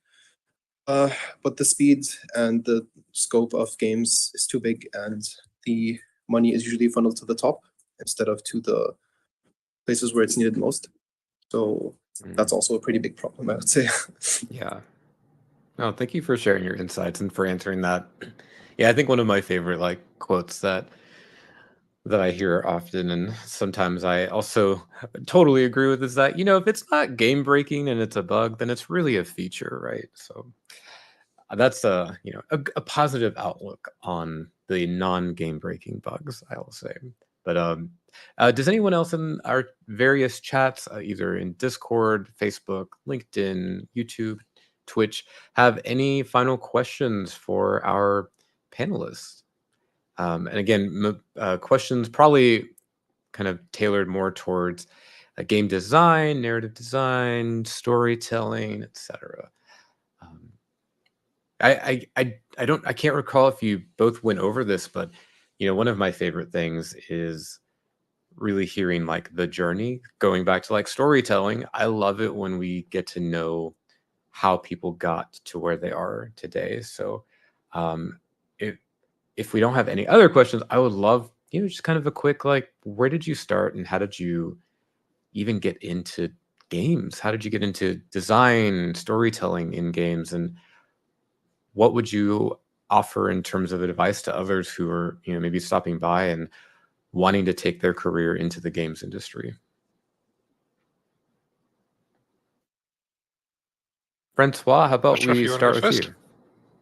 Oh, okay. Good. Okay. Yeah, either or, either. Yeah, my background was I started working in games about 10 years ago. Some friends and I had been studying, and we were thinking about what to do next. And this is around the time of like indie games sort of boom, and bundles of games and things like that was starting. Humble Bundle was starting then, for instance. So it was kind of a bit of um, glory days in terms of new indie games. And so we were like, okay, great, we'll try that. Um, and we spent we had about a year of sort of savings, and we started to make a bunch of games. And we made one or two. It took longer than we expected, that kind of thing. And then we saw, okay, well, at this rate, we're going to run out of money. So we started doing client work. On sort of games and game related kind of things. And then in 2017, stepped away from that and started working at Spryfox on games like Steambird's Alliance and Cozy Grove most recently. And then I mean, Spryfox is great and the people there are lovely, but at the same time, they're fully remote, based all over the world, and mostly in like US sort of time zones. And so I was starting to find that quite tough. And at the same time, uh, I I really love South Africa, and I want to help the local game development scene grow and flourish. And so, sort of about a year ago, I've started again spinning up a local studio and working on our own things. At the moment, we're working on like a roguelike deck builder game, and we're working with Free Lives on their game Tyrannel, doing like post-release updates and things like that. Awesome. Thank you for sharing that. And then we can go to Ashraf, and then I'll circle back with kind of like some pieces or some questions of advice you can give. But yeah, Ashraf. Sure. So I'm pretty young in the games industry. I started in 2019 as an intern. I was studying computer and communications engineering at the American University of Beirut, and I took a fiction writing course with a professor called Dr. Tariq, who was like, I know how to write stories, but I don't know how to make games. So you'll explain games to me, and I'll explain stories to you. And we were like, okay. So before every class, I used to go with him, and we used to like chat, and he used to, we used to like try to find out what the best next lesson would be. So we kind of set the syllabus together. Then he invited someone called Vincent Wassoub to give a talk about games. And it turns out that Vince owned a studio called Falafel Games in Lebanon. So I go up to him and I'm like, excuse me, do you have internships? And he's like, we'll call you. I'm like, damn it, this sucks. So he actually did end up calling me, which is amazing. And I did my internship there in 2019. In 2020, I started working with Falafel Games. So the internship did turn into a job, which was wonderful. And between 2019 and 2020, I set up our game development and esports club at the AUB. And I helped the computer science and English departments work together to create a gaming minor. So that was pretty fun as well. I wasn't able to be the one teaching them because I was still a student at the time, but I was really into Unity and coding and stuff because computer engineers do that, I guess. So after I started working, at first I was really terrified that I would not be doing well. So it was really hard for me to see what my level was at, especially since we had like 3 or 4 studios at the time in Lebanon, and most of them were pretty indie. They still are, to be honest. And then in August 2020, we had the Beirut port explosion, which basically displaced around 300,000 people and killed a couple thousand, and it was just really, really bad overall. So I started a funding thing to get money and items and stuff to people in Beirut that were affected by it. I wanted to do more. Dr. Wasim, who was the head of computer science in AUB, talked to me and he's like, hey, let's do something to get people's creativity back in place. So I'm like, yes, please, I want to do more. So I started the gaming academy with him, and it was basically my baby at the time. We had around 500 plus people show up in our first year to learn all about development, design, art, music, all that stuff. And then we brought speakers, mostly Arab, mostly Lebanese, to come and give talks. So not like, it was online basically. They gave talks about each of the stuff, and then we had people make small games or vertical slices or something of the sort, and we helped them create games later on to just make something that represented them and that felt good for them. And I kind of got addicted to helping people make their own games, and after that, I joined Arabic Games and the Lebanese game developers community. I started growing in there as well as time went on. And now I basically teach an advanced version of the course that started my entire game development journey. So it's a pretty fun little circle going back to it.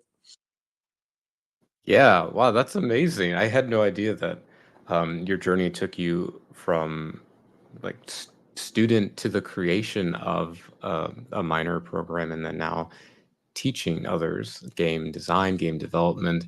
That's really awesome. So happy to have both of you here to share your insights. We are running out of time, so guess real quick, one final thing is if someone who's looking to maybe start their own studio, Francois, or to create their own game program or teach games or get into storytelling, what advice would y'all have just for anyone who might share a part of their experience in Lane with yours?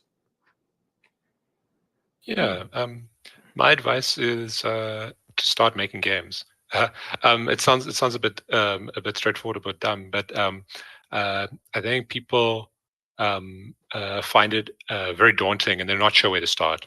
But what you actually kind of just need to do is jump in and start making stuff. Taking part in things like game jams is an ideal way to kind of make games. If people are not familiar with that, that's a very like short, condensed experience, like often like 48 to 72 hours over a weekend. And your first game jam will probably not go well, but then you'll learn, and then your next one will go a little bit better and a bit better. And I think that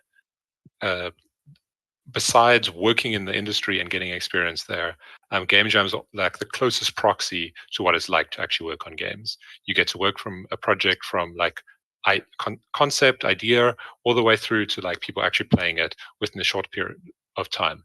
And this is something that you can do just as a hobby, as an enjoying activity. A lot of people do it from that perspective, but it's also a great way to develop the skills that are applicable if you want to actually get into making bigger games.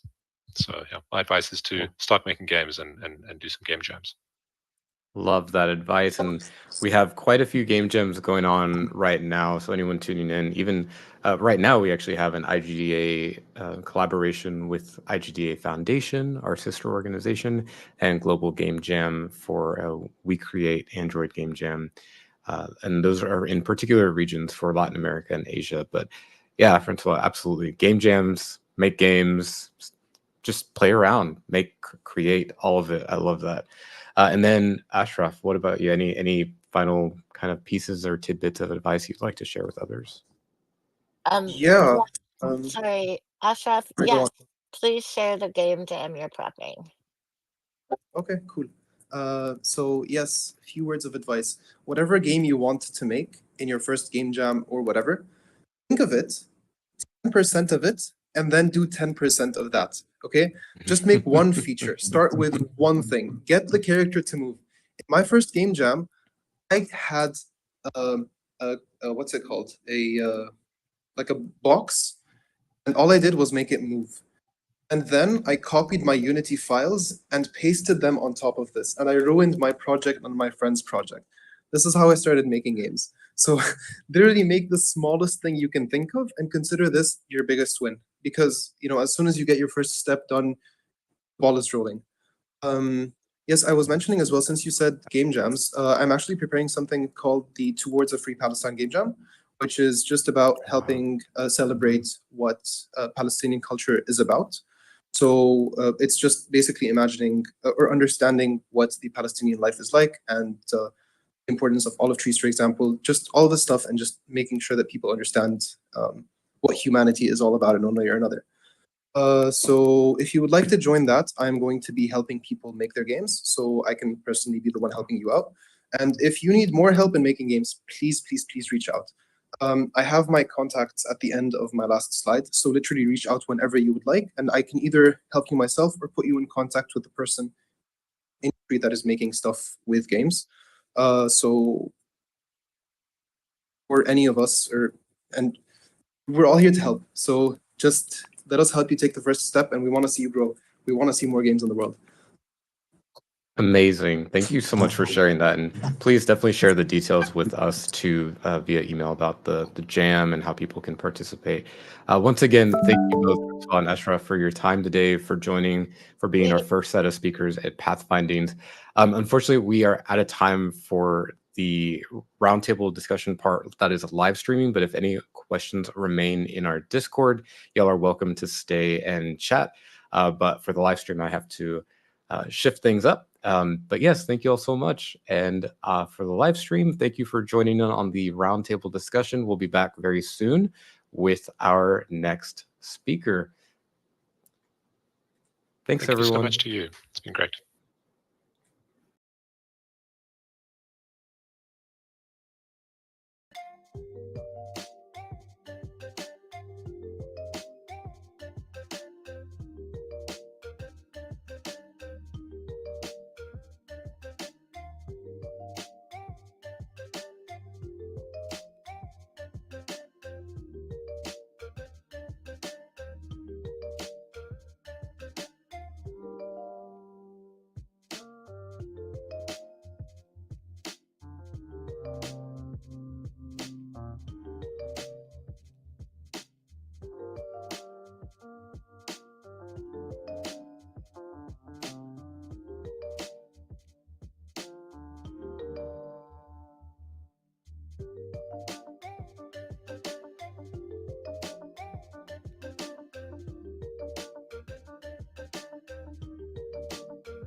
Hi, everyone. Welcome back to Pathfindings 2023.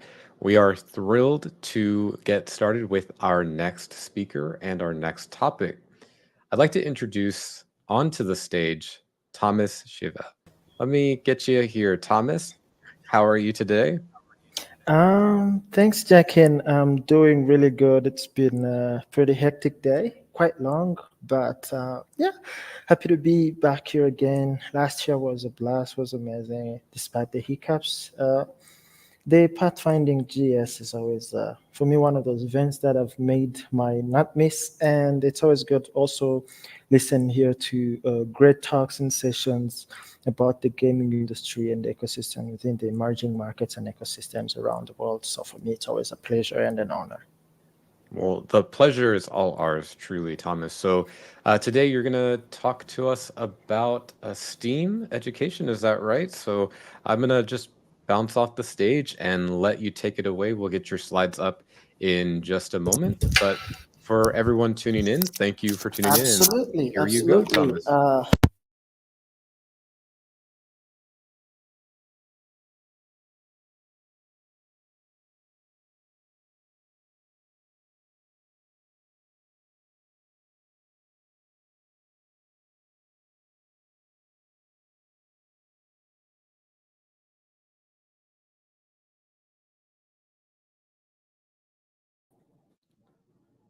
Oh, Thomas, looks like your mic got muted. So if you can unmute yourself real quick before getting started, that'd be awesome.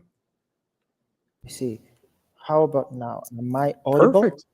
You are audible. Take it Great. away.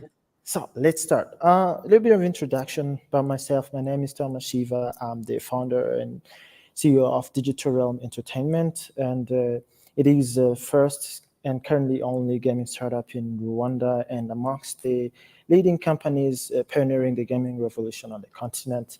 And what else do I do? Amongst of pioneering the games industry on the African continent. I'm the president of Enter Africa, one of the actually the largest gaming organization for non-profits on the continent, operating in around 15 countries.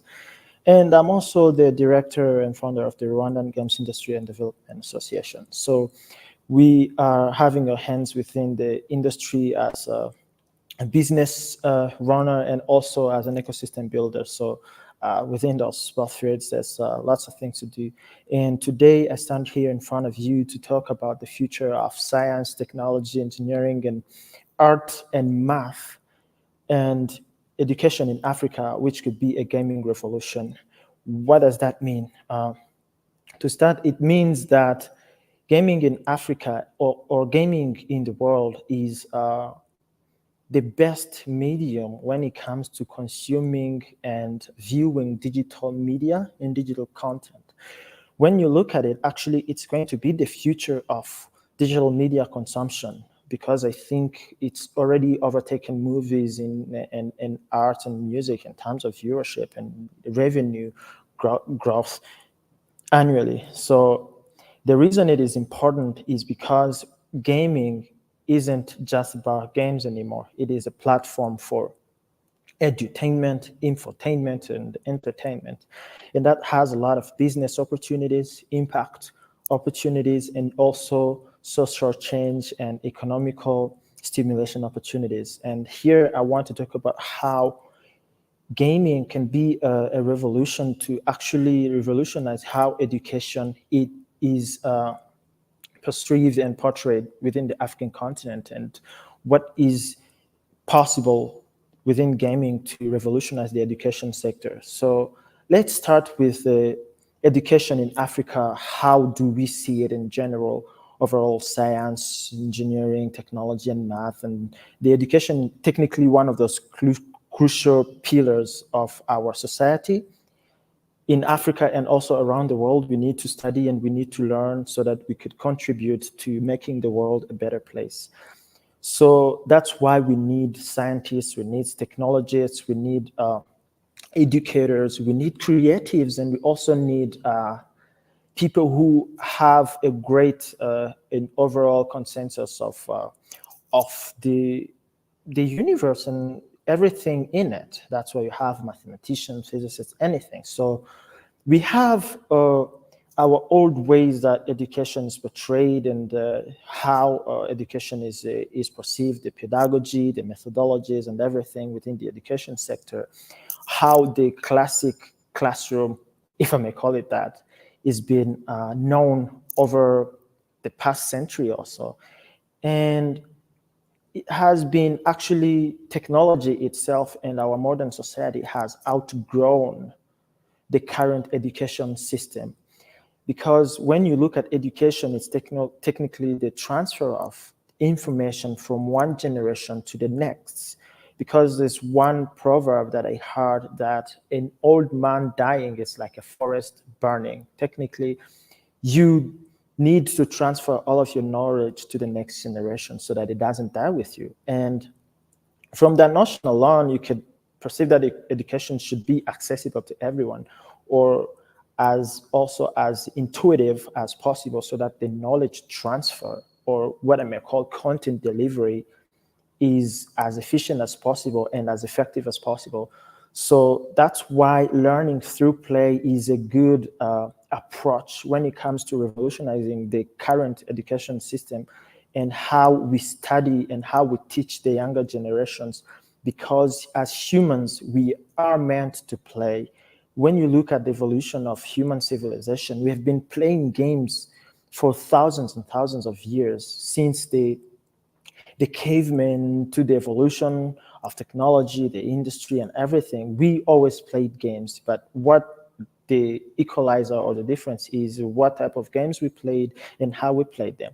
And right now we're talking about how to play games and also learn at the same time. So that means you have to play different type of games, or you have to design those games differently. So that's what is the new approach, where the emerging and gaming industry in Africa is an adoption within the science, technology, engineering, art, and maths, where we're going to help bridge those gaps. That's why I always call it the intersection, or bridging technology and creativity. And you have lots of opportunities in both educational, economic, and everything else that comes within that intersection. So there's flows within the modern education system. And here I'm just going to name a few, and I'm going to talk about why I'm naming those. So you look at the life skills that we have in modern education system, we often overlook the keys and life skills that are necessary for success in the real world, like problem solving or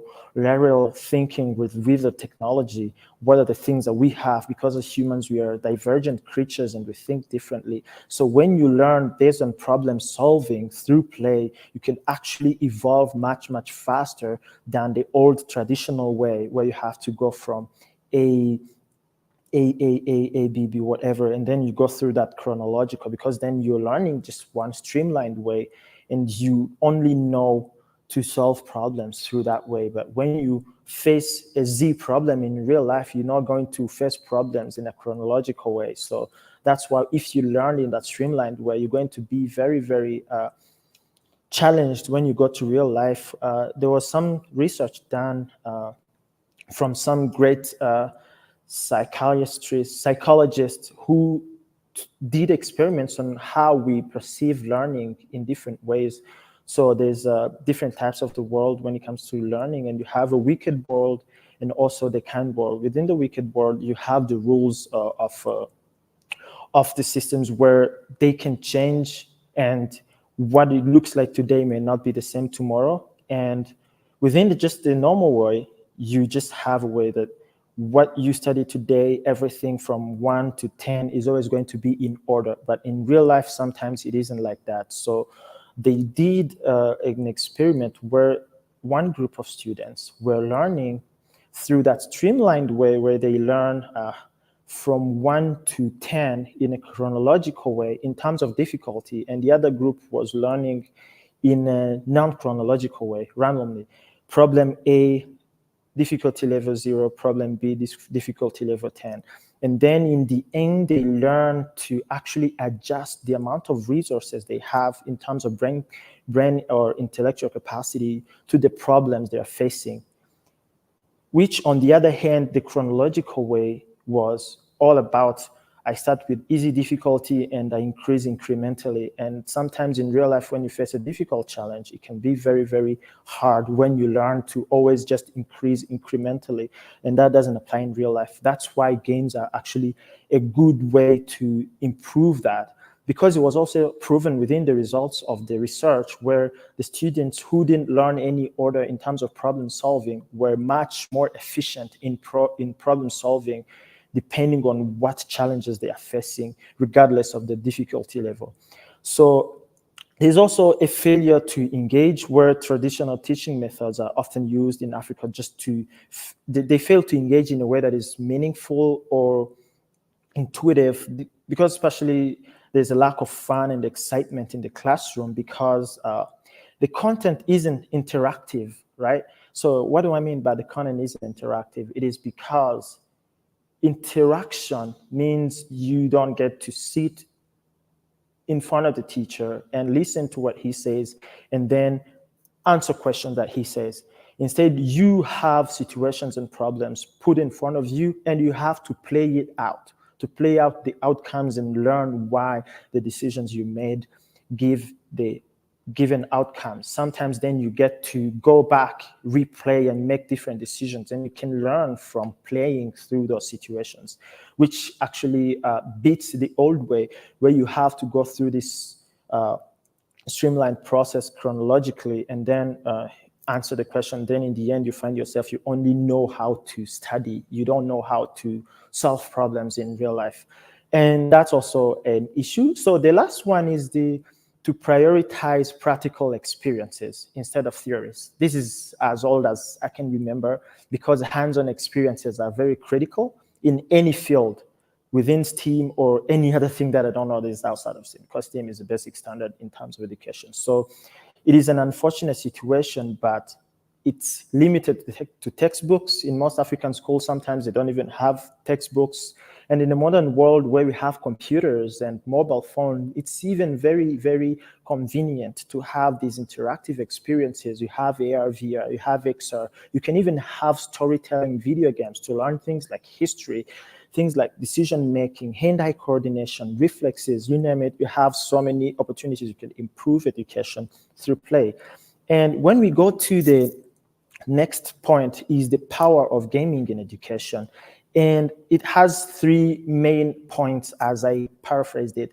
There's active engagement. There's also the ability to be able to take advantage of critical thinking, because you criticize yourself, the decisions you make and the consequences you face, and then you criticize yourself when you make the decisions.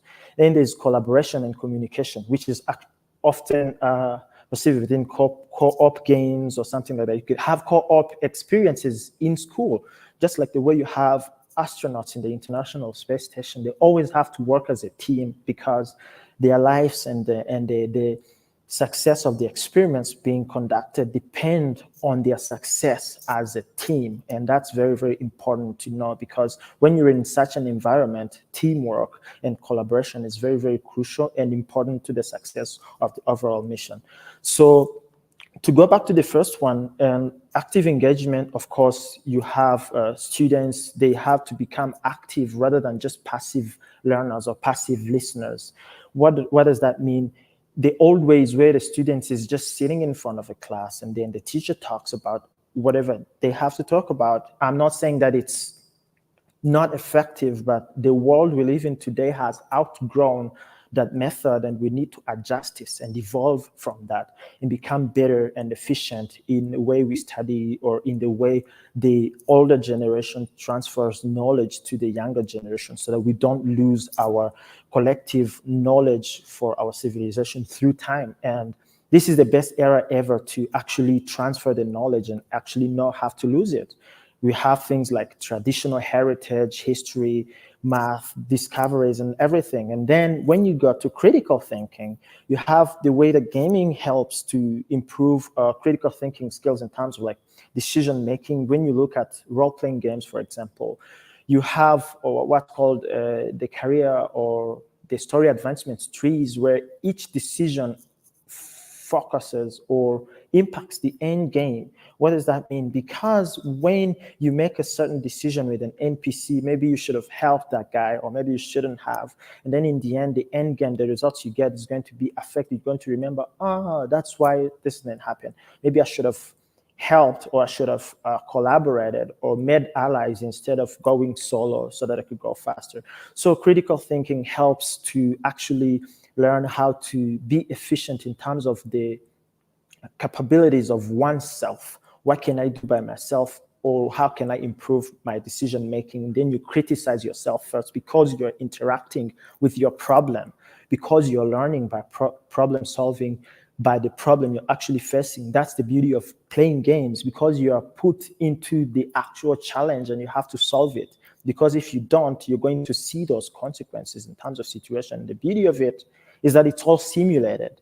You don't face any actual real life consequences, which actually gives you that buffer or cushion to actually learn what are those outcomes without actually facing them. And the last one was actually the one I talked about in the middle, the collaboration and communication. It's very crucial. But to the next point, our technology today is mature enough to a way that it could actually lend a hand to our educational systems. Now we're having virtual classrooms, we're having online meetings, and everything is done digitally. So digital transformation is now ready and mature enough to actually revolutionize many sectors, including education, in a way that is interactive than the way that is, of course, Zoom classes and all of those virtual learning methods that we adopted since the fall of the pandemic. They have been revolutionary, because in most cases, you would have students who wouldn't have been able to attend class, be able to attend class while at home and be able to follow up with the teachers, homework, assignments, and all of that. But what if it was all within, you get opportunity to actually also interact with the courses? Maybe it's biology, or maybe it's math. You get to interact with practical experiences that helps you to actually visualize those experiences, and also be able to quantify your decision making qualitatively, so that you will be able to know why you made the different decisions and why you got those results. For example, when you look at the evolution of other sports games, real life sports games like football, basketball, you look at the way they played in the 50s and the 60s, the game was more relying on brute force strength, and also individual excellence, or other aspects of oneself in the team, and also collaboratively, where the team could easily use their strength physically, but there was no much technicalities in those games. Like when you look at how the games evolved, you have the best player in the 60s. The best player in the 70s is going to have all of the skills that those best players in the 60s had, and add more, because they learned from their previous generations what works and what doesn't work. And then what that gives you is a butterfly effect, where every generation you're going to have a generation of players that are skilled, and even more skilled than previous generations, where in the past decades you used to have what's called position-based sports. In today's games in sports, you have positionless sports. It's already evident in basketball games, football games, where you have just this one player who learned from over 100 years of sport evolution, and they have the skills of a defender, of a scorer, or of a quarterback, you name it. They learn because the knowledge was not lost through time. You get to learn from the greats, and you get to apply that to your game today, which means you can't play any game the way it was played 5 decades ago or something like that. So that evolution is what I mean here also with technology. The technology is mature enough and is also accessible. For example, when you look at the African continent, the mobile technology is spreading across the continent, and we have a youth continent, of course. And when you look at the adoption rates, they're going to reach critical levels in terms of adoption within the next 5 years, when we reach around over 65%. And that's over 500 million people with access to technology, and they're all youth. So the only way, or the best way to teach them, is through interactive experiences just deployed through those mobile devices, or any smart devices with access to the internet. And it's becoming cost effective as we have access to technologies where computers are becoming smaller and smaller than ever, and gaming technology is more accessible, especially in price-conscious consumers in Africa, where you don't have the cost to buy any device by breaking the bank. Now you can even buy a 5-year-old device, and it's not going to be good enough to run some of those entry-level interactive experiences. And the mobile stage is even much more accessible, because when you look at how it has evolved and how it keeps evolving, it's amazing. So the continuous improvement also is an aspect of technology, and how gaming technology continues to improve and evolve. And it's actually the benchmark when it comes to assessing the advancement of computers, how fast do they get. They often use video games and other intensive applications like simulations, like MATLAB and other experiments, to actually simulate all of those experiences. So games are becoming the epitome of technology advancements within that bubble that is digital transformation. So there are advantages of interactive learning through playful, hands-on, practical experiences I mentioned previously. And you have, for example, improved creativity, skill development, and also to promote STEM interest. And the reason I say STEM and not having art in that is because sometimes you can be creative, but sometimes you need to be very, very objective and precise. So improved creativity, of course, you're going to have advancement in creativity. And with the addition of technology, you're going to have an increased levels of imaginative capacities and skills within lateral thinking. Like I mentioned before, as humans, we're very divergent creatures, and we think differently. I may think of this is a blue line and you will see it as a green line. And doesn't mean I'm wrong, it doesn't mean you're right, but we are seeing through different perspectives. So creativity and technology, when you improve that within the intersection, you're going to have a lot of way to think through different lenses, and you have to interact with those levels to be able to actually extrapolate and have educated decisions. And the skill development, it's even self-explanatory, because interactive learning through gaming, it's just in of itself, it gives the students or anybody with practical knowledge and essential skills which you can apply to real life situations. And also the experience that you gain from the games, for example, you could, let's say conversations, and also teaching complex concepts in the classrooms, right? You don't need to talk about that. You could be like, this is a scene, this is a situation, and that's the objective. How do you approach it? So then you have to apply your actual capacity that you have from what you've learned to solve that problem. And then you're going to see why you're failing, and then how to improve in the next try, because that's the beauty of gaming, and that's the beauty of simulation and interactiveness. You get to replay and replay, rinse and repeat, and get better. So to promote STEM interest, of course, for example, we have been working on one of those STEAM projects to engage in advancement of things like cosmology and astronomy by creating experiences that take African students in the STEAM field on adventures and journeys through the cosmos, stargazing through those simulated experiences. You get to go to the moon and feel it within a virtual reality headset and see it, instead of learning orbital mechanics or rocket equations just through sheer paper and pen or spreadsheets. You get just to see what it feels like. Haptics are getting better. You can feel what it feels like. So that gives interest. You now want to do it because you interacted with it. You got to visualize and actually imagine the potential through that playful interaction. So that's very, very important to look at the advantages of interactive learning through playful hands-on practical experiences. And the African continent, now we are leapfrogging the technology evolution. We get to have the lower barrier to entry. So the best way we could leverage to revolutionize the educational experience is through interactive learning. So what not to do? There's a lot of do's and there's a lot of don'ts when you're trying to create a better educational system. I'm not the expert in this. I'm just stating the factual, objective knowledge that I've garnered through the research when I was researching about this topic.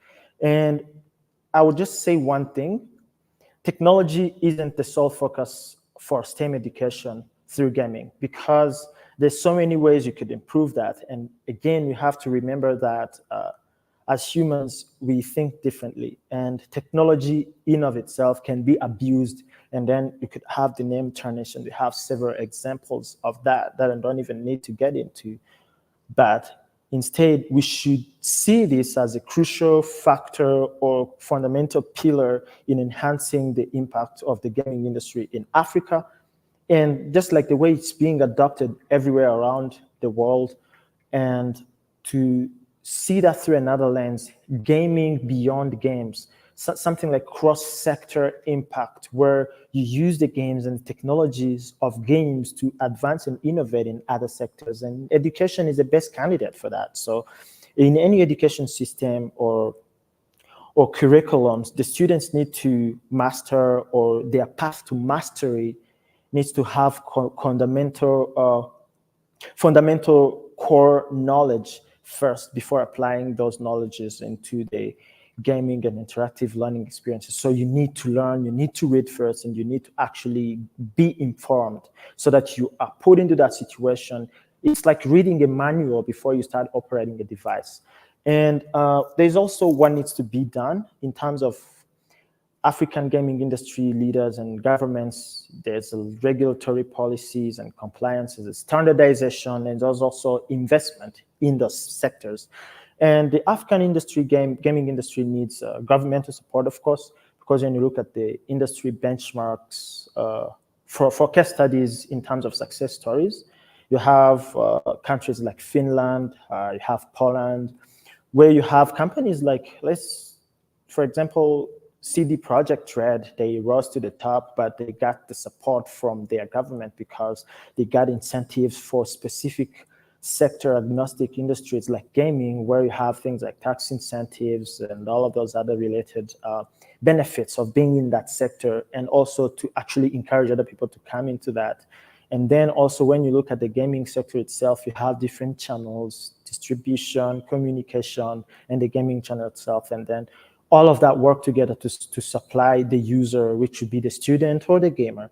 So in that case, you need policies that are beneficiary to that sector, and we need to have an environment that nurtures and promotes that gaming ecosystem, to encourage entrepreneurs in the industry to create those systems, and also enable other innovators to actually even improve on those existing systems. It doesn't mean we have to eradicate our current education system. We just need to improve them and make them more fun and interactive. The rest is just self-explanatory. And the standardization is all about curriculums and how do we evolve along with the fast-paced moving technology world and the digital transformation. Everything is done today through digital technologies. We have to know that. We have to see the consequences, the benefits, and the advantages that we have. And the last point on this, there are many points, just this last for this presentation, is the investment, access to funding and capital. The private and public sector players, they need to invest in this African gaming industry ecosystem to provide the necessary resources, and also the research and development for growth and innovation, for educational technology, edutainment, and infotainment as well, because we need to be informed. And we need to also have those ecosystems run and be sustainable. So investment also needs to return so that you could actually enable the next generation. So we need to find ways that are not only beneficial in terms of return value to the ecosystem, talking about the students, but also to the businesses running those innovations. So investment is very, very important, and that's a very, very crucial factor. And there's several applications of gaming in STEM and education, and there's virtual reality application, there's skill building activities, and you even have web-based games and simulation. I don't even need to get more into these because they are self-explanatory, but VR, we all know what are the potential existing within the current VR and XR industry.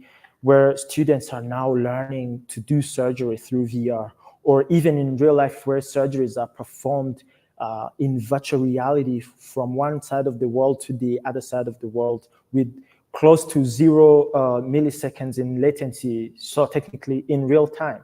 So that's a very, very good advancement, which could be even beneficial for the educational systems. You have skill building activities. I talked about things like cognitive ability improvement, hand-eye coordination, and reflexes. You will see that people who play games are often more quick in terms of decision making and also reflexes than other people, because you get to learn how to make decisions quickly according to the situation happening in real time or in virtual real time.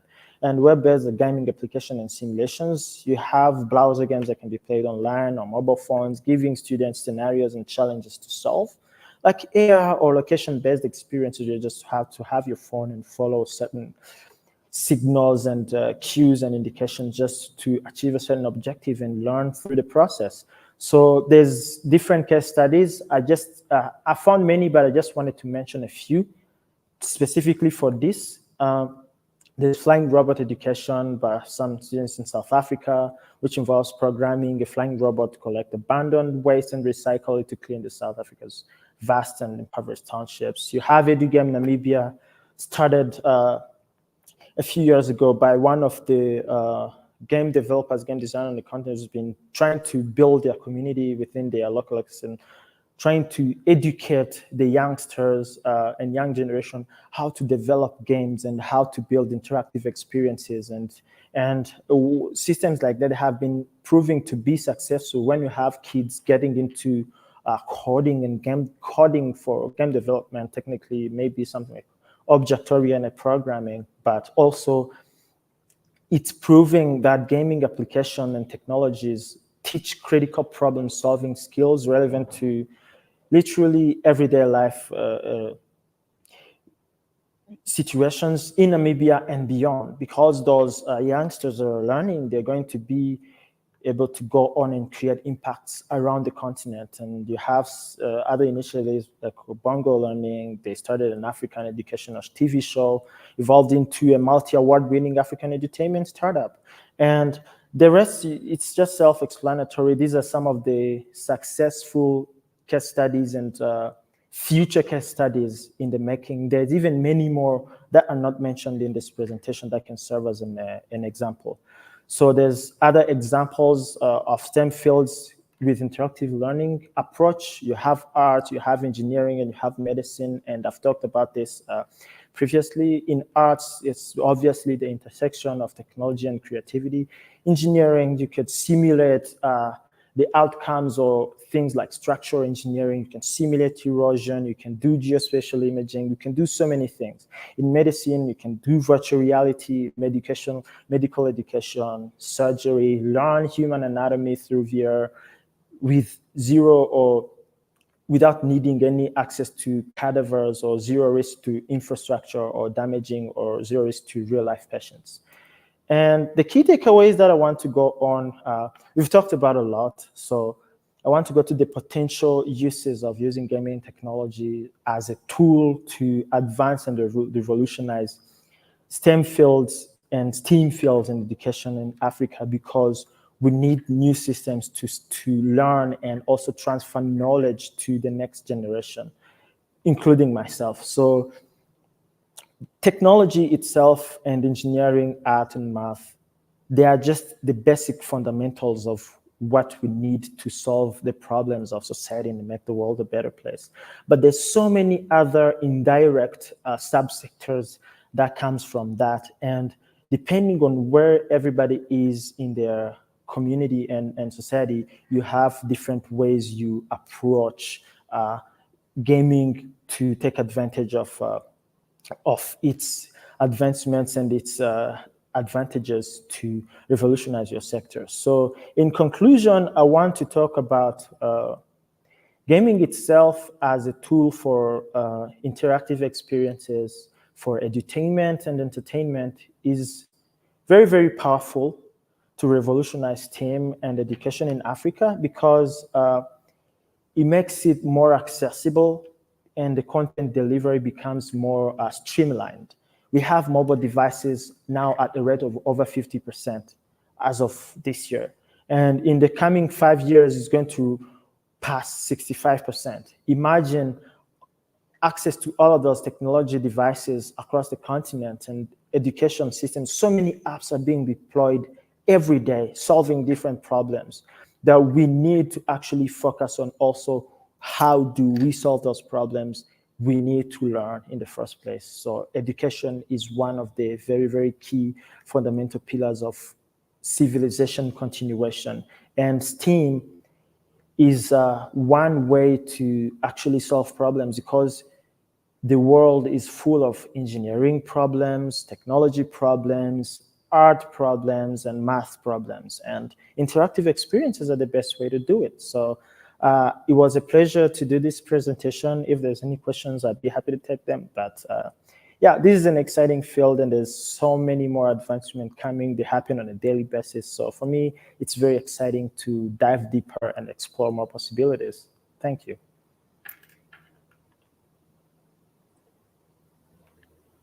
Thomas, thank you so much for that overview. That was fantastic. I think you gave us so much to think about, so much to consider, and it applies everywhere. It applies everywhere. I really liked the topic that you kind of mentioned regarding how government can really play an important role in supporting the infrastructure, the development of emerging ecosystems, and the progression of already established game development ecosystems.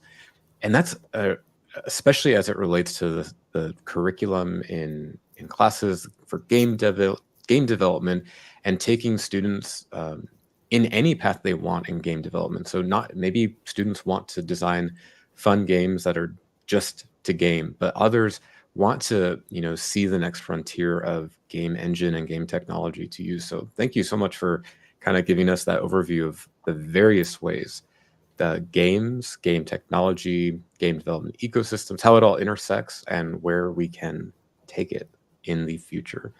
Really fantastic talk. For anyone who has questions for Thomas, we will have Thomas join our roundtable discussion here after the next speaker, and you can ask any questions there. But yes, Thomas, thank you so much again for this wonderful talk, and give us just a minute as we transition to our next presentation. It's been a everyone. pleasure, and me, it's an exciting topic. Passionate about this, love working in this field, and looking forward to share as much as possible and learn from everybody, because it's a learning field. It's always it's always evolving. So we're learning on the fly, and we also need to adapt and innovate on the fly. So it's always a pleasure. And yeah, I'm really happy to be here and for the opportunity to be back on the stage again, talking about the industry we both love and we are passionate about developing, and even better, to use that industry to make the world a better place. Amazing. Thank you, Thomas. We'll chat more then in the roundtable. For those who are tuning in, please stick around for our next speaker coming up in just a few moments. Thanks, everyone. Thank you.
game developers are creative, passionate, and driven. We tackle new technologies and overcome many challenges in the pursuit of our creative vision. At the IGDA, it is our mission to support and empower all game developers around the world. We provide community, mentorship, research, knowledge, and best practices. We're here for you when you need it, so you can advance your career while keeping your health. Join us and help make our industry a better place for all of us, now and in the future. Help make a difference and join the IGDA.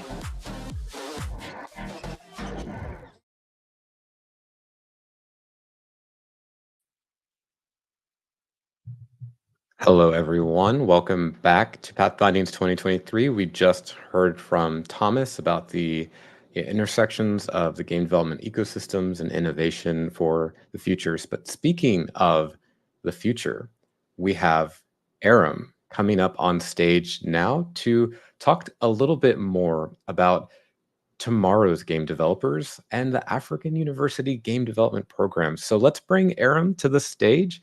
Aram, thank you so much for being here. Thank you, Jakin. It's a pleasure. Yes. No, truly, the pleasure is ours. We're so excited to learn from you and your insights. So I'm going to step away and let you take it away. I see you've got your presentation ready to go. So we'll get that set up. And yeah, go ahead and take it away. Thank you. Okay. Hi, everyone. My name is Aram Kawia. I'm the CEO and co-founder of Letty Arts, which is a game development company. I'm also on the board of Games for Change Africa and also the president of the Ghana Gamers Association and also part of a group called PAG. So this topic is one that is very dear to me myself because I grew up on a university campus, and I actually lived since my nursery school wanting to see higher level education in Africa, pursue game at some point, and that was very, very early. And I was a very, very, very happy kid. And the previous speaker, Thomas, did justice on the creativity, the STEAM, and how we can onboard all this creative sample into the STEM education, right? So I wanted to do a lot of things, right? Go to the moon. I fell in love with comics. I fell in love with games, and I was really, really into games. So that is me with my Capcom Street Fighter game. In junior high school, I detected QBasic and I made some games. And fast forward to the university, I was the first person in KNUST, which is a university in Kumasi, to make a game for my project work, and that's 2005, right? So this is something that, and doing this was a whole challenge, and that's how come today's topic is really very interesting. And using Letty Arts, our journey, and currently I teach game design with Natasha Scott in Ashesi University. I'm going to use that as an example. And basically, the journey of Letty Arts, for those who don't know about Letty Arts, has been started. We started in 2009, offices in Ghana and Kenya, and we've been making serious games for a lot of global brands, and we have internal games as well that you can check out with preserving African culture. And this is built using local expertise that compete globally per the topics that we've been discussing. So we all know that the gaming industry is bigger than the movie, music, and now that esports is growing, even sports combined, right? It's growing very fast. And Africa still contributes less than 1% of the total global gaming revenue. It's a $300 billion dollar industry. Yet we have 1 billion plus people in Africa, and our statistics still don't reflect the sort of revenues that we could, or the potential that we could generate on the continent. Yet we know that we are the youngest population and the continent of the future. However, there are some statistics that have made this quite interesting, meaning this is going to grow on the continent. And the earlier or the faster we embrace it at academia level, the better. These are statistics that have been projected and from gaming revenues. And obviously, in Ghana, making $41 million, I don't think any came into our pocket on the continent. Most of these are from foreign games, right? So there's the need to create local game developers who can build from this side of the continent and definitely compete globally. But this has been a fundamental problem, which Thomas also hit on with the STEAM education, right? We have a cultural problem where there are two walled gardens in Ghana, right? There's education and there's games. When you pick a book, you are serious. When you pick games, you are not serious. So the cultural challenge is a big thing. And that also trickles down to the skill sets. So the question has been, how can we marry the two? And this is where games come in.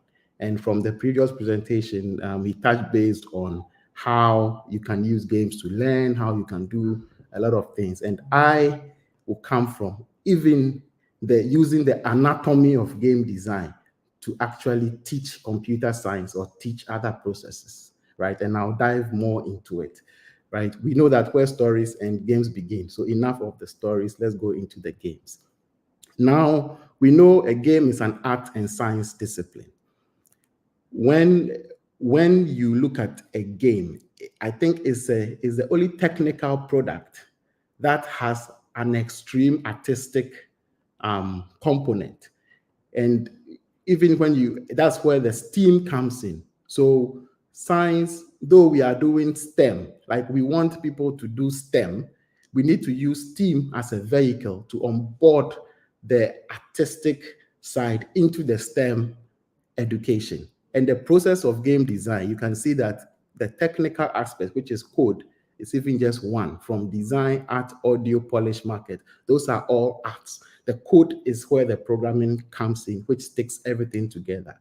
So embracing STEAM technically brings both worlds together, especially in a continent where we are mostly artistic than scientific. Instead of stigmatizing, having interventions directly for STEM courses, we need to have interventions that onboard the STEAM, else you are demystifying or you are stigmatizing the arts. Imagine in a university, you have 90% social sciences and 10% science. If you have intervention for science, how do you onboard the social sciences into the arts? And that is where games come in, which can really encourage people, though they will do design, art, they will still feel technical. So that is the approach that universities in Ghana or education institutions or the curriculum that we really run is about. And we also know that games are a great way to introduce computer science concepts to even coders, right? You are in computer science, object-oriented programming is so abstract. But with games, you use tangibles, right? You see a pet, you see a dog, you want to move the dog from X to Y, right? Teaching mathematical concepts, games, right? This is Pythagoras' theorem. Instead of teaching A plus B squared, whatever is equal to C, in games, you just want to shoot a bird, right? And you can use that to really tone down the seriousness of it. But these concepts doesn't even require technical skills. In games, every skill is possible. Every skill is possible. right? And that is where we have to use science and arts to really drive this aspect. And we know that universities have a big role to play in here, right? The idea of higher education is to encourage people to come into the technical spaces. As we use the anatomy of game design to teach, and there's this example that I normally give, that the artist who designed the iPhone must equally know the architecture or the engineering of the phone to be able to design it, though he wasn't part of the engineering, right? And the engineer also has to have artistic minds to be able to design to fit the arts. So games make that very possible. And we also know that gaming enables other industries. In video games, we make use of sound, we make use of programmers, artists, animators, musicians, lawyers. So in a university, you have everyone on site. The university is the only place that you have all departments on site. So even how can we make collaborative department projects, right? If I make a game, how can the MBA students pick up the game and do the business out of it? If I'm making a game, how can the art department or get someone from art department? And these are all new ways we need to figure out how to make this happen. And in Africa, we could take the top-down approach because we respect universities so much. If universities embrace game design, it's going to trickle down to the youngsters as well. Parents will now start saying, hey, my son is reading game design in the university. You need to start and be more comfortable if a child is playing a game or similar, right? So these are some of the things that universities embracing curriculum, the gaming curriculum can give. And mostly these are happening. Like there are some organizations, IGDA, for instance, you've been championing these global game jams happening in universities. At PAG, we've been doing that. Even Play Province is an esports group here in Ghana with the Esports Association. And they actually organize gaming tournaments in schools just to get kids like into Minecraft and build and compete within it. And these are all initiatives that would make the ecosystem or the cultural aspect solve it more, make parents more comfortable to allow their kids to play. And Games for Change Africa, we are also pushing that to happen on the continent. Africa Games Week is also an event that happens, and we discuss all these. Africa Comicade also talks a little bit or does a lot of events across. So these are very, very, very important entities. So as I said, universities have all skill sets at one place. And as a case study, we definitely know that there is scarce talent. That is the topmost problem, right? There's a development problem and a consumer problem. Scarce talent and expertise, right? So how do we solve that?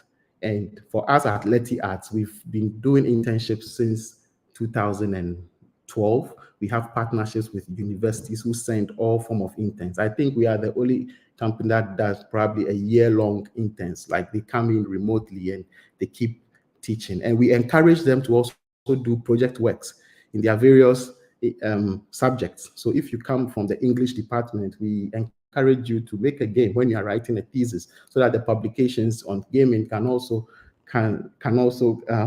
increase within academia, right? And whilst we do that, the developer resources, Epic Games and Unity and all that, we make partnerships with them. Then through that, we can solve the cultural mindset, which is a consumer aspect, and then also the fragmentation within different markets. You know, Africa is very fragmented, which is a problem. With a case study as KNUST, I normally use the game that I made within computer science as probably the first game, because it was in 2005, as the first game that was made within a university here in Ghana. And that one is a fact, but in the sub-region, I don't know, we can verify that. Then we also made the announcement that Ashesi started hosting an elective computer science course, which we are just ending. I think we had our last lecture just 3 days ago for the semester. It ran so fast, myself and Natasha, and it's been amazing. 22 students within computer science having expertise within video games. And I'm going to run through a bit how the experience was for them. And you could realize that they came in with a lot of expectations that gaming is coding, is this and that and that. But we did a computer science program where there was absolutely minimal coding. It was all about design, business, and they did their pitches, and it was just amazing, right? If you see some of the games that they made so far, right? It's quite impressive, right? And this was done in just one semester, and it's all about the STEAM to STEM initiative, right? STEAM to STEM initiative, which Thomas touched base on, right? How STEM is necessary, but we need to push it through STEAM methods, right? And I mentioned this already, that Africa is more artistic than scientific, but how do you onboard the arts to take interest into the sciences? And this is what our curriculum in Ashesi University is all about. We use a human-centered approach to really teach the game design. So you design for a particular customer, and that's the approach, human-centered approach, just to make sure that we avoid this making a cool game for yourself for a different audience. No one is wrong here, but how do you avoid this? And we also use the team-based approach. So in the curriculum, they are split into teams, and then they learn, right? Because that is what happens in the professional world. And it's mostly a game course that we really cherish. Myself and Natasha, we've been very particular where she came up with the industry standards, where I also bring it to the African context, right? And these are the learning outcomes of how the course has been structured. So these are some of the things that we definitely would like other universities, other bootcamp to try the courses as electives, right? And encourage any department to sign up on the courses. With time, they can become full departments. I know West University is really running a full to master's PhD level, which is very good. And we want more of that to happen on the continent.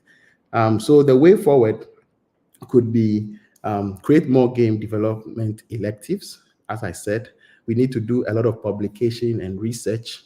We need to set up departments. We need to do boot camps, game labs. All that is happening now, we need to keep doing it at a heightened level.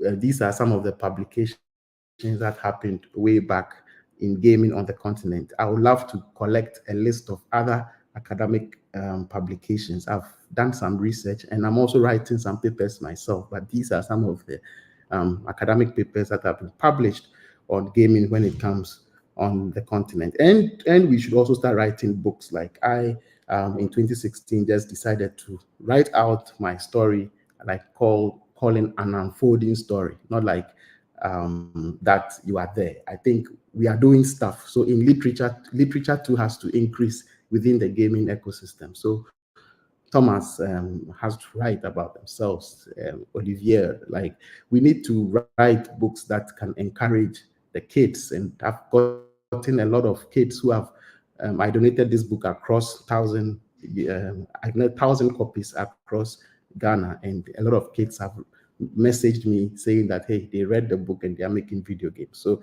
these are some of the direct impacts that these things can offer. Then we can also look into collaborations and partnerships, industry academia partnerships. Local studios can partner universities and provide internships, mentorship, and all that to the students. International collaborations as well. through IGDA, we can reach out to more universities. I think we were at the UNWRAP conference in Belgium recently, hosted by the Howard University, and we could see how that kind of international collaboration could also happen, right? And we can track the impact directly. You may have challenges of funding, technology access, and industry connections, but I think through IGDA alone, these things should be solved. And this can be applied into other industries of emerging technology, market growth, and then the role of universities. So I think that is in general the structure of what I foresee gaming on through higher level education on the continent, and I'm open to answer all your questions. Thank you very much.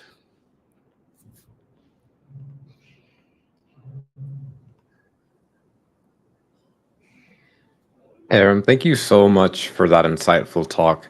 As an educator myself, someone from higher education, I value the input that higher education can have in the games industry and among the game community, but also I see it as a necessary tool for us to sustain this industry and to progress it, to ensure that there's not only a solid talent pipeline from people going into school, then getting into the industry, but also for advancing our industry, for really taking games to the next step. And we already see that as you've shown.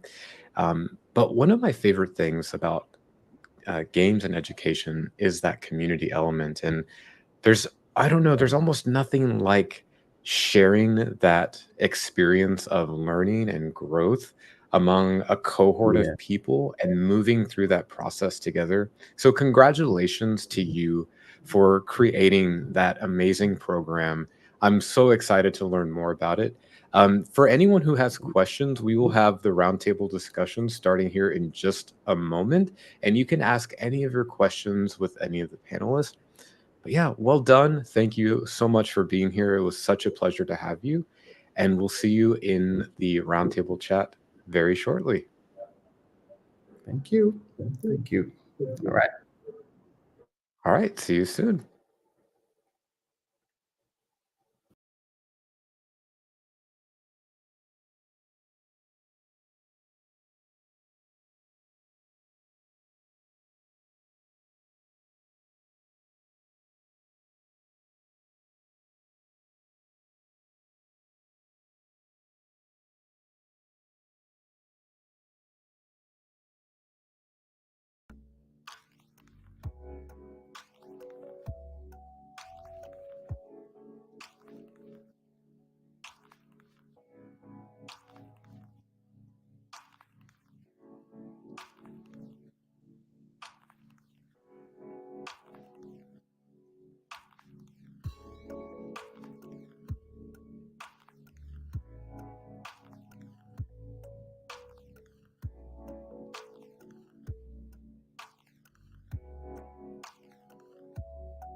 Welcome back, everyone. We are actually going to do the roundtable right here live. So we're just going to use our tech here, having some tech issues to join the Discord. So right now, I'm going to bring on Suzanne Freydis, our Director of Global Development, and Thomas. Let me get you all on the stage real quick. And then Aram coming onto the stage as well. And in fact, let me do one thing. We're going to, since I hadn't planned on using the StreamYard to do the roundtable, we're actually going to do a new layout here. So if you bear with me for one moment while I make sure we can all fit on the screen, that would be wonderful. And can you all hear me all right? Perfect. Yes. Excellent. Give me just a sec. Almost there. Because I don't need to be big on the screen. It's really more about you two. So let's see how that's this much layout pans out. better. Yeah, and then I can take away the banner here. But perfect. Well, thank you all so much again for the wonderful chats. I mean, I think I have personally so many questions, but we don't have to get through all of them today. I guess my first question that I'd love to start off, and if we have anyone in the chats across YouTube, Twitch, Facebook, or LinkedIn, feel free to send us those questions that you might have. First question I have was actually going to be for Aram. What do you see as the biggest hurdle or challenge in your vision for the future of games and education? Is it a policy? Is it an entity? Is it what entity is the adversary in our future that you have envisioned and portrayed for us? Yeah, I think it's all in the capacity building aspect, like the skill training aspect, and also the cultural mindset aspect. Because in Africa, games are for play. How to even change that is an issue. So currently we are building associations. We are talking to governments. I think currently the Ghana government just gave us an esports federation under the Ministry of Sports, right? And they were willing to sponsor us to the Commonwealth World.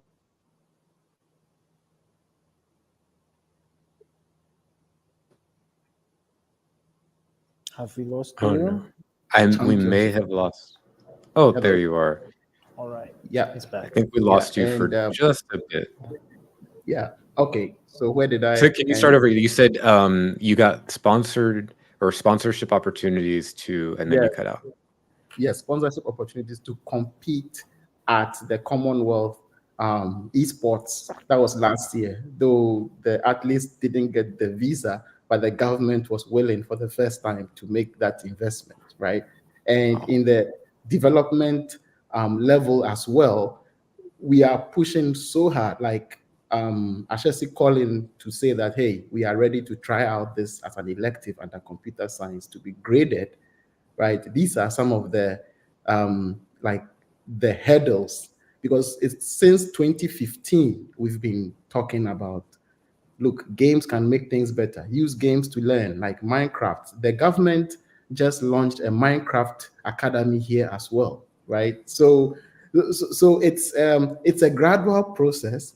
However, the whether they are consulting the right entities is also an issue, because sometimes you hear they put up Minecraft Academy and there's no policy guiding it for local content, or there's nothing guiding it, and they didn't even consult local stakeholders to see how the industry is going. So those will take some time. However, these are the major challenges that we need to fix, because probably it could be that myself and Thomas, we may have to even stop running full-time game studios and concentrate on making sure policies are done, and governments are done, making sure that the ecosystem grows, right? And it's a big challenge balancing both. Yeah.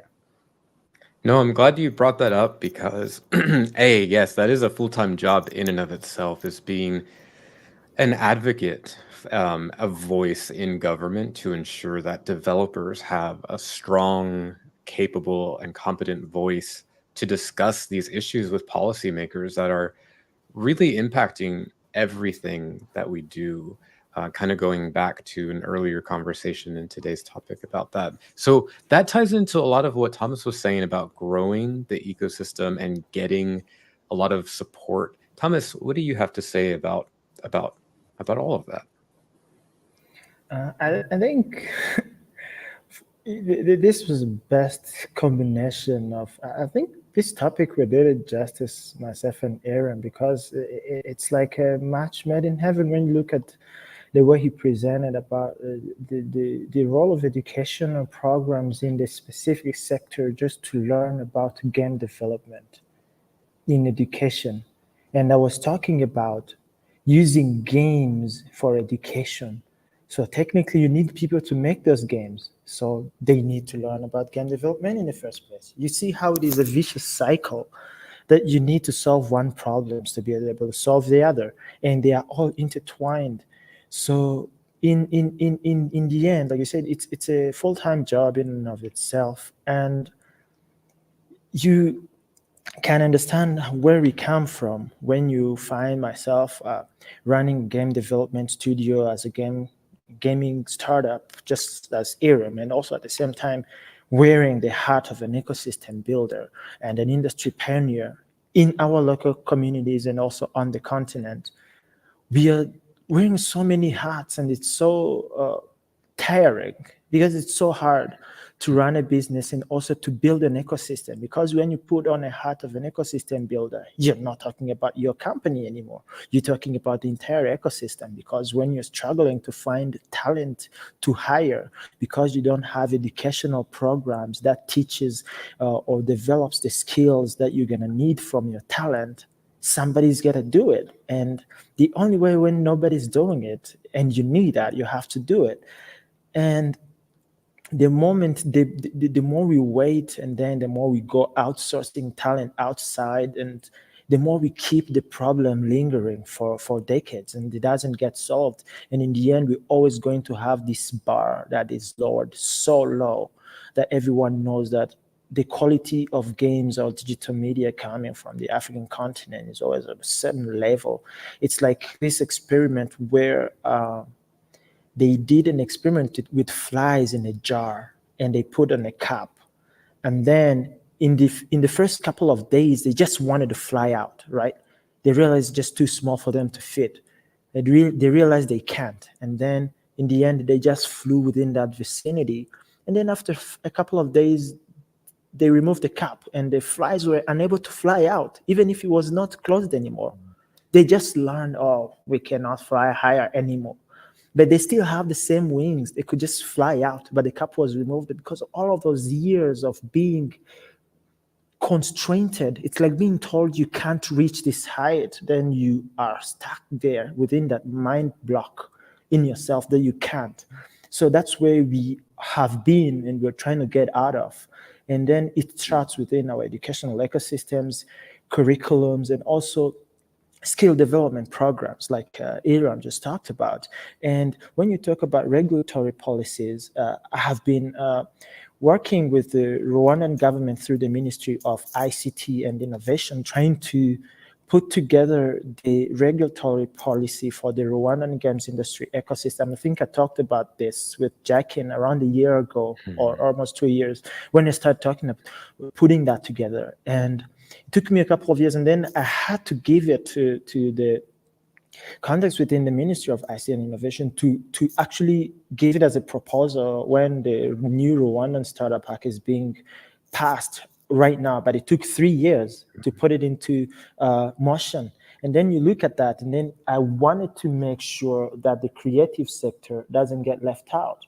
And at the same time, you, on the other hand, you also have to think about how am I able to run also the company, the game development studio, and then also by realizing that our ecosystem, we're building it as we go. So there's a lot of challenges, and education, you have to have the skills.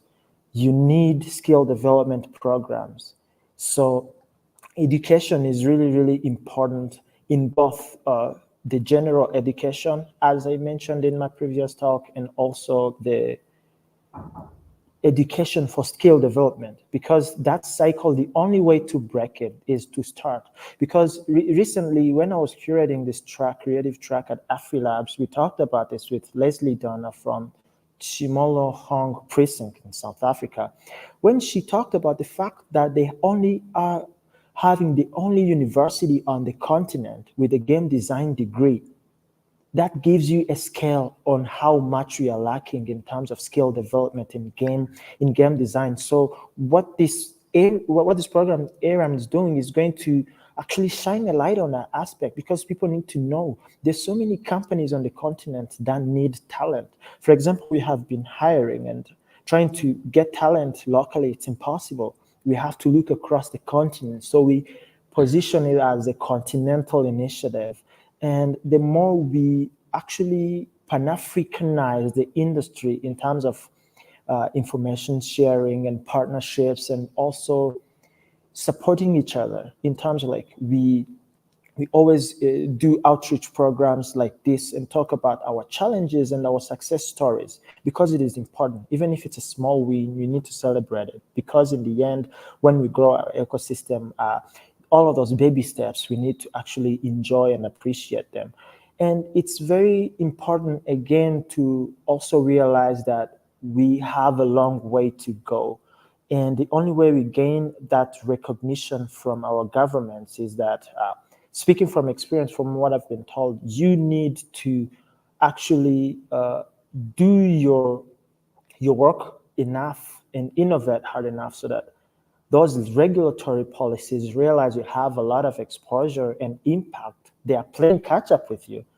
When you realize ERAM just started a program to teach game development, and they are generating all of those opportunities, and then you deny him the freedom of movement in terms of policies and incentives, you're denying opportunities for all of those people benefiting from that program. So technically, you have to catch up with what Aaron is doing if you're in Ghana and you are building those regulatory policies for the local ecosystem. It's the same as here or anywhere else you could be on the continent. So that's very, very important, and we need to know that we are doing this for the better of our industry ecosystem, because the moment we start having actual regular industry reports, and you can look at the numbers and say gaming has generated 5,000 jobs within last year, and then we are looking to have another 10,000 generated in next year, it gives you the consistent incremental growth numbers that you can easily quantify from a given. You say this decade gaming on the continent has generated $1 billion within local economies, and then you can actually start that to create leverage to say this industry needs to have attention for local ecosystem. And that's very important, because the moment you have that, you have an industry that establishes itself amongst key players within local ecosystem. Then you're going to have other stakeholders plugging in from other channels, like communication channels, where you have advertisers and people who like to promote their brands through gaming, because you have lots of viewership. You're talking about 3.5 billion people. And you also have payment processing companies who people need to pay for games, they need to buy skins, they need to do all of those things. And then they join in too, because they don't want to lose in on that. So then the industry becomes mainstream because it is catering and also caring to the need and the pains of the local users or those who needs. You're talking about African developers and African gamers. It all comes down to actually making sure that we keep doing what we're doing and not stopping. Just like I think both these talks covered it from both aspects, even if we didn't plan it to do it this way, because I just wanted to talk about education, to use it for other sectors in cross-sector impact. And just here I'm just focused on education as just education for game design, because we need talent. And if we don't have those, our studios are just empty ships or ghost towns, and we're not going to have any real competitive products on a global scale, let alone on the continent. Thank you. Thank you so much that was an in-depth overview. I think there's a lot to unpack in what you said, and I want to go to Aram and I'm going to go back to something Thomas mentioned in that overview, and that was the Continental Initiative component. How, with the diversity of approaches and of really the diversity of where each region or each country is at in their own local ecosystem, Aram, how do you connect all those dots to ensure that what you're building in your educational program is something that can kind of spread out to everybody and support everyone where they're at? Yes, that's a really good question. So we are all industry people and we have friends. Thomas is my friend. Hugo, last time Hugo from Malio Games visited the class. And I also gave the class an assignment to do a research on game studios on the continent. They actually did research on a few. So when they saw Hugo in person, they were like, wow, we read about you. And he was in the class with them, right? And then I'm planning from next semester, we bring on board Thomas, Olivier, like all the local veterans. And trust me, in our class, it's amazing. I show local pictures. I show the pictures of local game developers. I'm like, this guy made 10 million downloads. Like Evans from Meccan Games made 10 million downloads, and Wits University and Fakugesi. Like we localize it. And that is how, because Africa is very fragmented, we need to have a network of entrepreneurs. And that's how come the PAG, in the Pan-African Gaming Group, we started in a professional light. We may also do maybe an African Game Developers Association or something, right? And bring them into our curriculum, right? And we also have to write, like the book I wrote, right? It's like a timeline of how I started and doing what I'm doing. Because in Africa, people want to see you successful before they will encourage their kids to go and work, right? So someone like me, I've sacrificed my life. Like every dime I've made in my life is through video games. And I want to keep the story pure. I'm computer science by background, but I don't do banking applications or chat-based like these apps. I make sure it's a creative content one way or the other to keep the story pure. So we need to live it.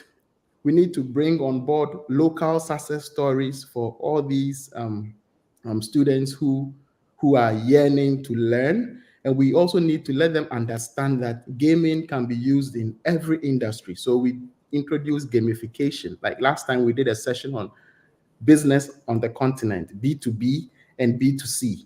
how to survive with B2B business, how to bootstrap and gamify like health or something to make money to build your game, right? And Natasha has also been very, very, very instrumental. And you know, working with crazy people is good.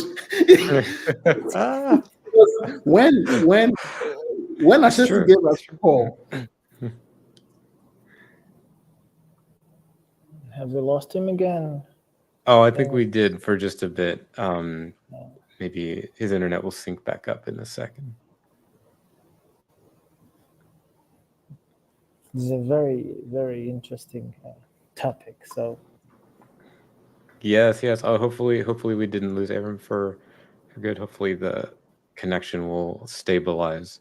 yeah, But no, that's funny. I'm so glad that Natasha has been such a support system for the community there, and she's awesome. There's nothing but good things to say. Oh, there you are. You're back. You're back. All right. we have Also, lost you for a good minute there. Maybe if you don't mind repeating what you were saying.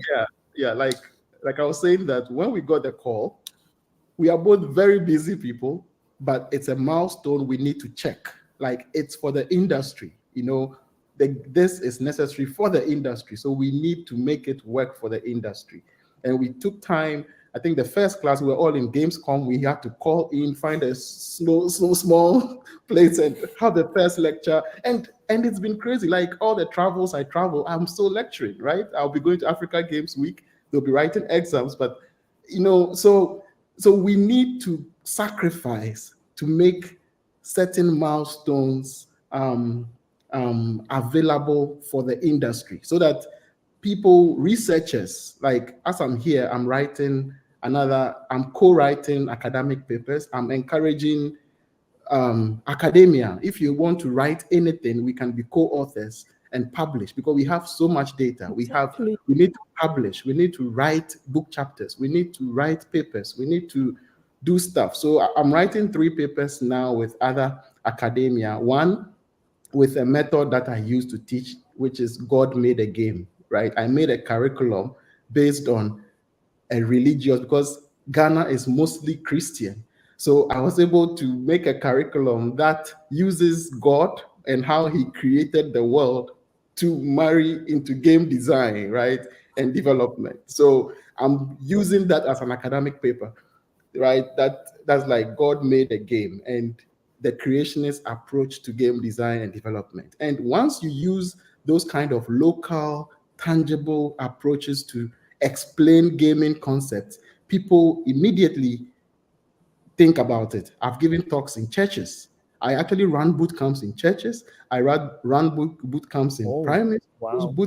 Like it's a political move for us. We need to make sure everybody knows about game design, right? And yeah, I think you guys will just have to join us in this parade and brigade so that we can push Who on. are you telling? We're already in. I don't know about Jackie or Suzanne or the Yeah. audience. But no, that's super fascinating. That is the first that I've heard of that approach. So I'm, I'm not, I guess I should say I shouldn't say I'm surprised, but that is a first because yeah, I'm always happy to know how people adapt game development curriculum, concepts, the game development process, and apply it to something that's already familiar with people so it connects to them and it resonates with them. And then they have this investment towards it from a personal standpoint. And it sounds like you're doing a lot of that. And I think that goes a long way to help legitimize the industry and legitimize the profession as something that is worthwhile and something that you can aspire to. So before I can kind of keep talking everyone's ear off with all my questions, I wanted to say, Suzanne, did you have any questions, or did the panelists have any questions for each other?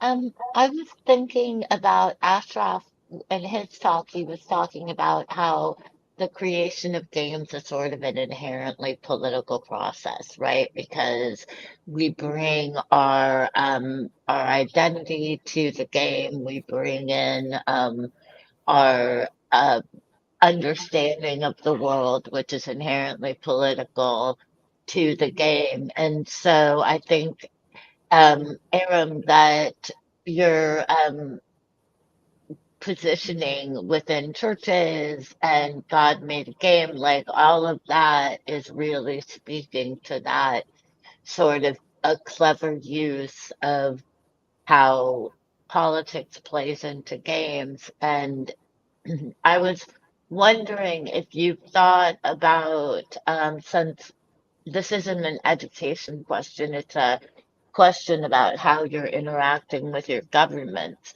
Like, are you talking with them about the games that they play? Are the ministers, do they play games? Do you send them games to play? Like, um, how does that work for you? Wow, that's a great one. Yes, we've started doing that. I think three weeks ago, I went to pay the Center of Distance Learning Ministry. There's a ministry like that. I went to pay the CEO a visit. It's a government entity, and we talked about the games. I gave him the games we've made to also play and how we can make use of them. Also, the National Film Authority, the NFA, which is the board governing movies in the country, the CEO is very much interested in video games. So she because we've been talking to her about how games can really promote movies, right? It can make movies interactive. Every local movie is yet to have a game. It is yet to have a comic. It is yet to have merchandise. Like there's a whole new industry. So we've been talking to them, giving them samples of games to play, and they've also been following us closely. The Esports Association, there's an association which the president, Kwesi is an amazing, Thomas, do you know Kwesi? Kwesi Hayford? He's an esports person, and he is amazing. He speaks with governments, like he has a network where he does esports for ministries and all that. It's all planned, right? We want to use esports to grow the culture of play.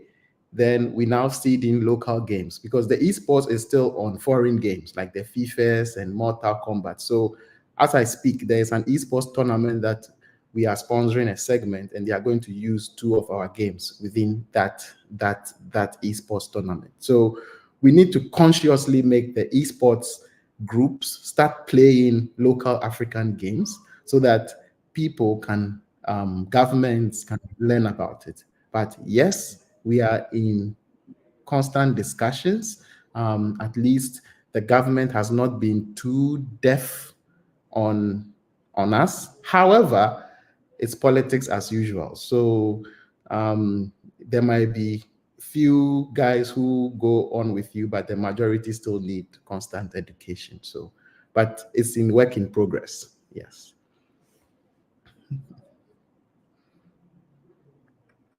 Oh, you're on mute, Thomas. Before Jackie asks me a question, or Susan, I want to compliment what you just said about seeding African games into esports and using esports as one of the driving forces to drive the growth of our industry on the continent. Right now, as we speak, I am in Nairobi, Kenya, for a tournament called the Swahili Esports Tournament. It was put together by our partnership with this organization called SAGES, and also the French Institute and the French government through the French embassy. So the reason they put it together, I think Aram was already there at the launch of that program called Creation Africa. It is to develop the creative industries on the African continent.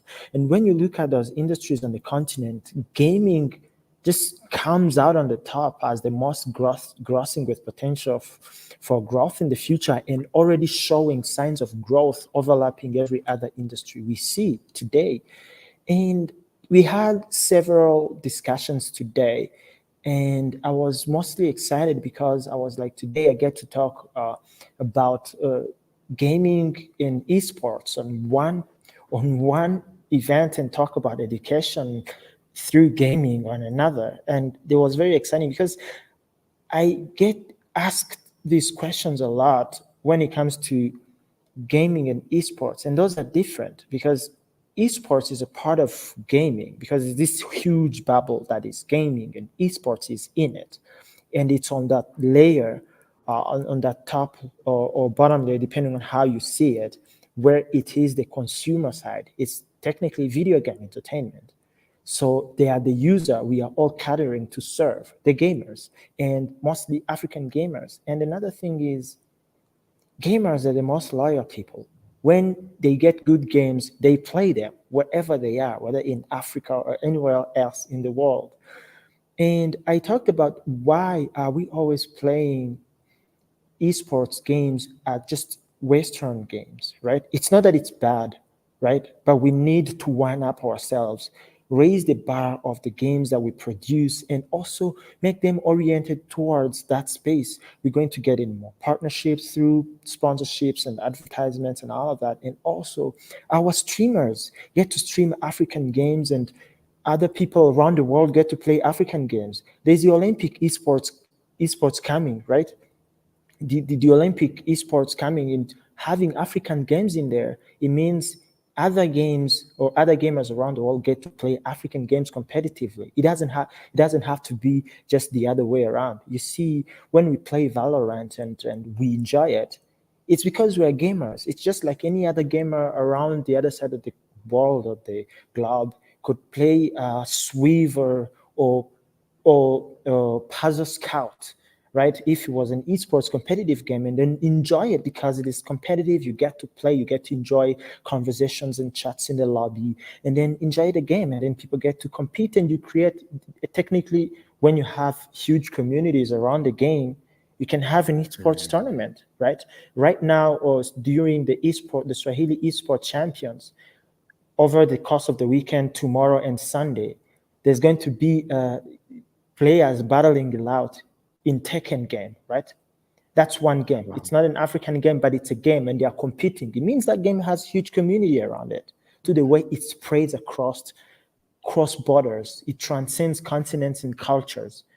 And that's a good thing because you get to have that game culture where you have people doing forums on Reddit or other platforms talking about the games, the lore, the glitches, the speed runs, all of those things, and even the mechanics. How do you break this game? How do you do this punch? How do you block this? And all of this, and it comes because you built those communities.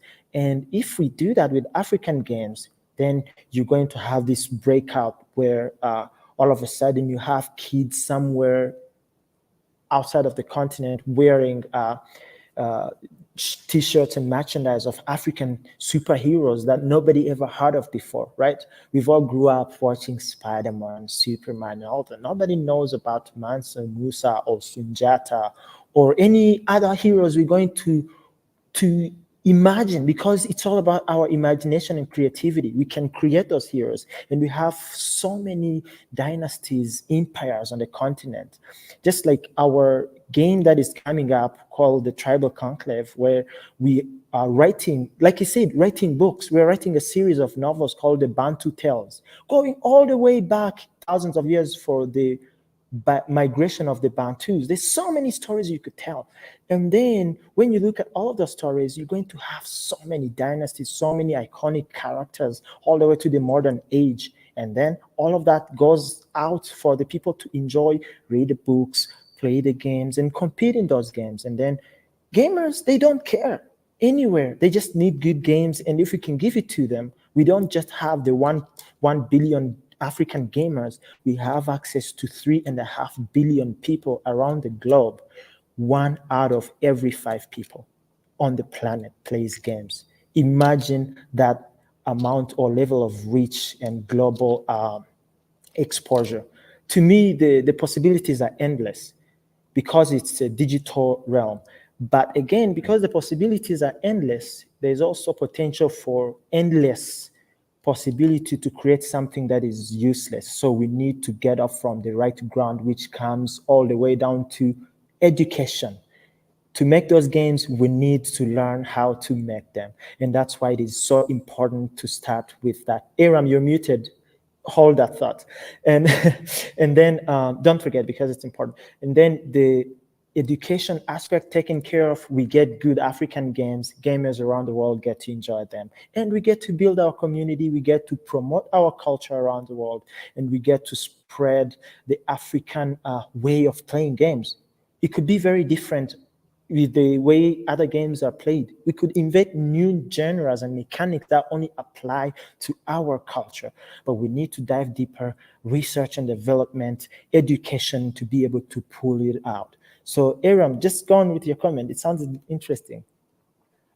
No, I just wanted to add up to that. Like, Africans just need good games. So what I tell people is that you may, because it's an industry, you may have to also love our crappy games. Games started as crap as possible. Yeah, because it's all skill set, right? You have to start from somewhere. Yeah, skill set. And for me, I'm self-taught, right? I've not gone for any formal gaming education. It's through experience that I'm even teaching game design, right? With someone who has actually gone to the game school and fleshing out stuff. But when we are making the game, because of the skill set gap, you will definitely find that our games are not too polished. However, take it like that for us. Play it, let us give us feedback, we'll make it better. And I think Letty Arts, for instance, we started with a tagline that using local expertise to make games that compete globally. And we were using only local expertise to make the games. However, we realized that, look, you can't, the sort of challenges that is out there, you definitely need the outside expertise, right? So we started, like right now, 7 years ago, we scrapped that crap, sorry to say, and then we started just making good games with good skill sets. Exactly. And because when people think, the esports community, they are looking at the FIFAs and some certain quality. So what they give us is sympathy gameplay. Oh, a Ghanaian made a game. Let me try it and see. No, we don't want sympathy gameplay. We want you to enjoy the game, right? So to get there, it's skill set. We need to build the skills. So in our class, there's so much emphasis on quality design. And even me, I'm learning a lot seeing these kids make their games. And recently when they did the dry run of their pitches, I was in awe. I'm like, wow, these guys just 3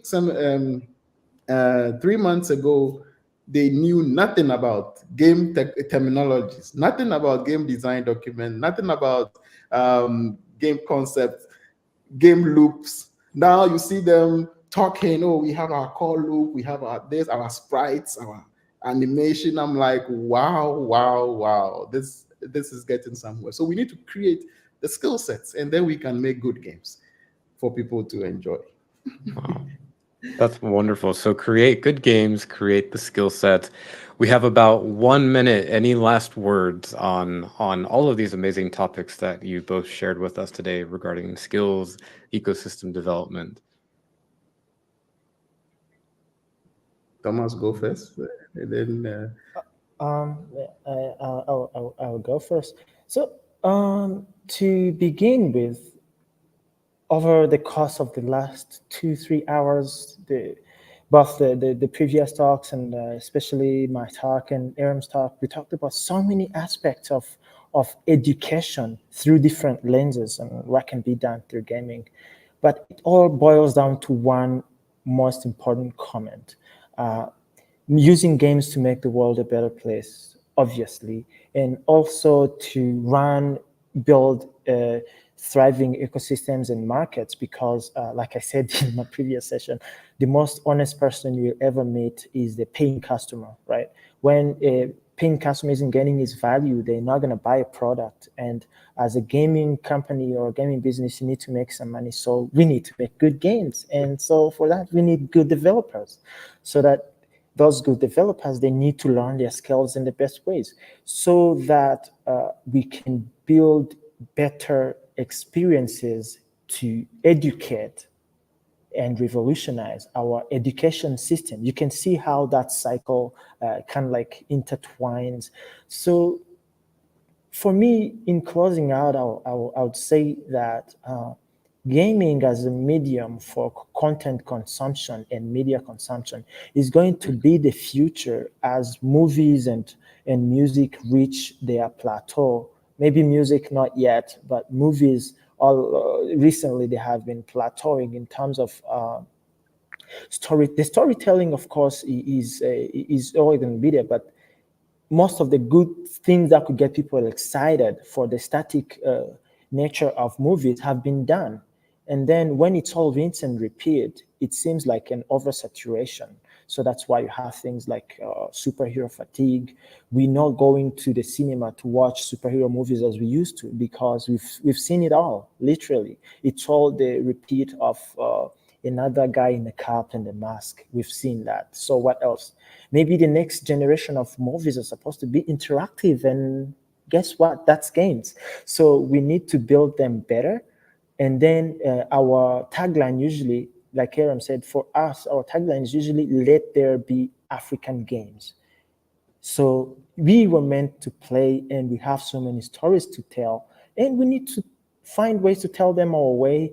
And for me, that's where we come in and try to build this ecosystem, and also at the same time run successful businesses and build careers, generate jobs, and make the world a better place to contribute to the development and transcendence of our communities and knowledge transfer. Because then I'm relating to the talk that I gave. It's knowledge transfer to the next generation. It doesn't mean that you don't have other aspects to which games can generate impact. So for me, that's where I come from based on the talk for today. But it's also a very, very crucial topic and very interesting to explore even deeper. For me, there was just a drop in a bucket for addressing that issue.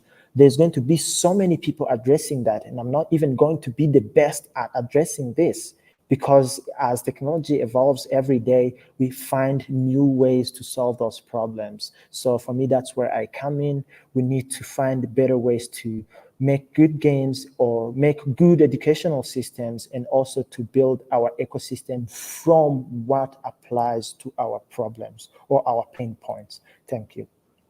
Amazing. Thank you so much for those insights. Aram, any last words on your end? Yeah, just to quickly add, one of the things that I'm also focused on now is selling. Like, you can make the games, but we need to look at the business side of the games on the continent, how we can bring on board marketing agencies and telcos, TV. Like, we need to really think through very well.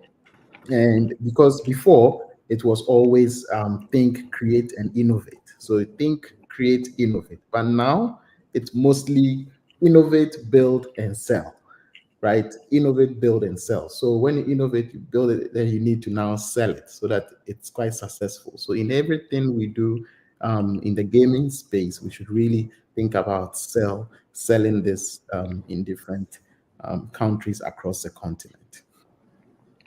You know, that's a great segue. We had a question in chat that we can answer in our Discord, but someone had asked, do you know if there's a database of African indie games? So if you have any databases, resources, links to where people can find these amazing games, please share that with us and we'll post it in our Discord. But with that said, thank you both so much for the powerful insights that you've shared today, your personal stories, the connections that you've helped us make between, you know, games, game ecosystems all across the continent of Africa. You've brought so much wisdom, and thank you. I'm just so appreciative, and it truly is IGDA's pleasure to have you as our closing speakers for Pathfindings 2023.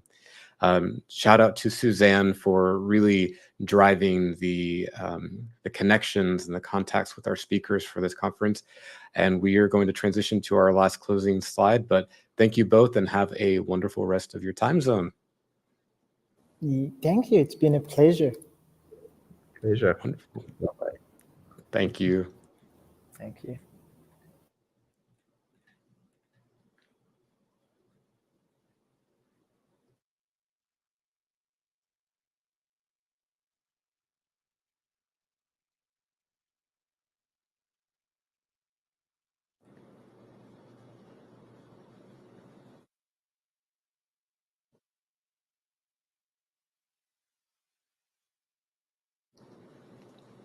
Hi, everyone. Thank you so much for tuning in to Pathfindings 2023, a Global South Developer Conference.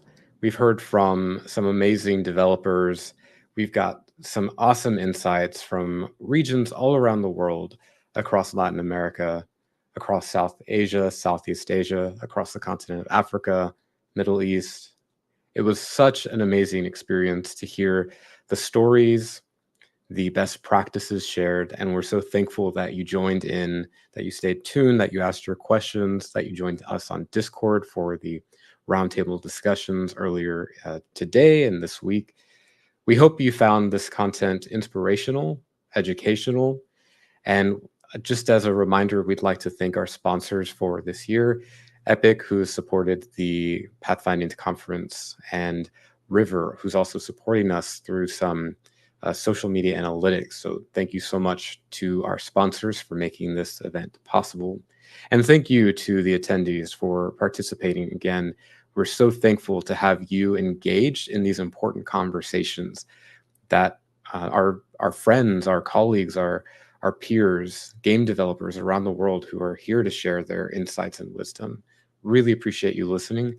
And until next year, and it looks like, oh, I don't know if Suzanne had made it on back onto the stage, but a huge shout out to Suzanne, our Director of Global Development, for really pushing and driving the selection of our speakers and content.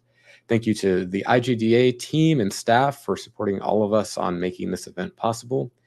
And we are very excited to remind you that we do have a Google Play Game Jam that we're running. It's called We Create Android Game Jam. The IGDA is running this game jam in partnership with the IGDA Foundation, our sister organization, and the Global Game Jam. We are using this game jam to connect women and their teams in Latin America and in Asia. And we are so excited about the jam submissions. The jam officially launched yesterday, and the theme was announced yesterday. It is Bonds and Bridges.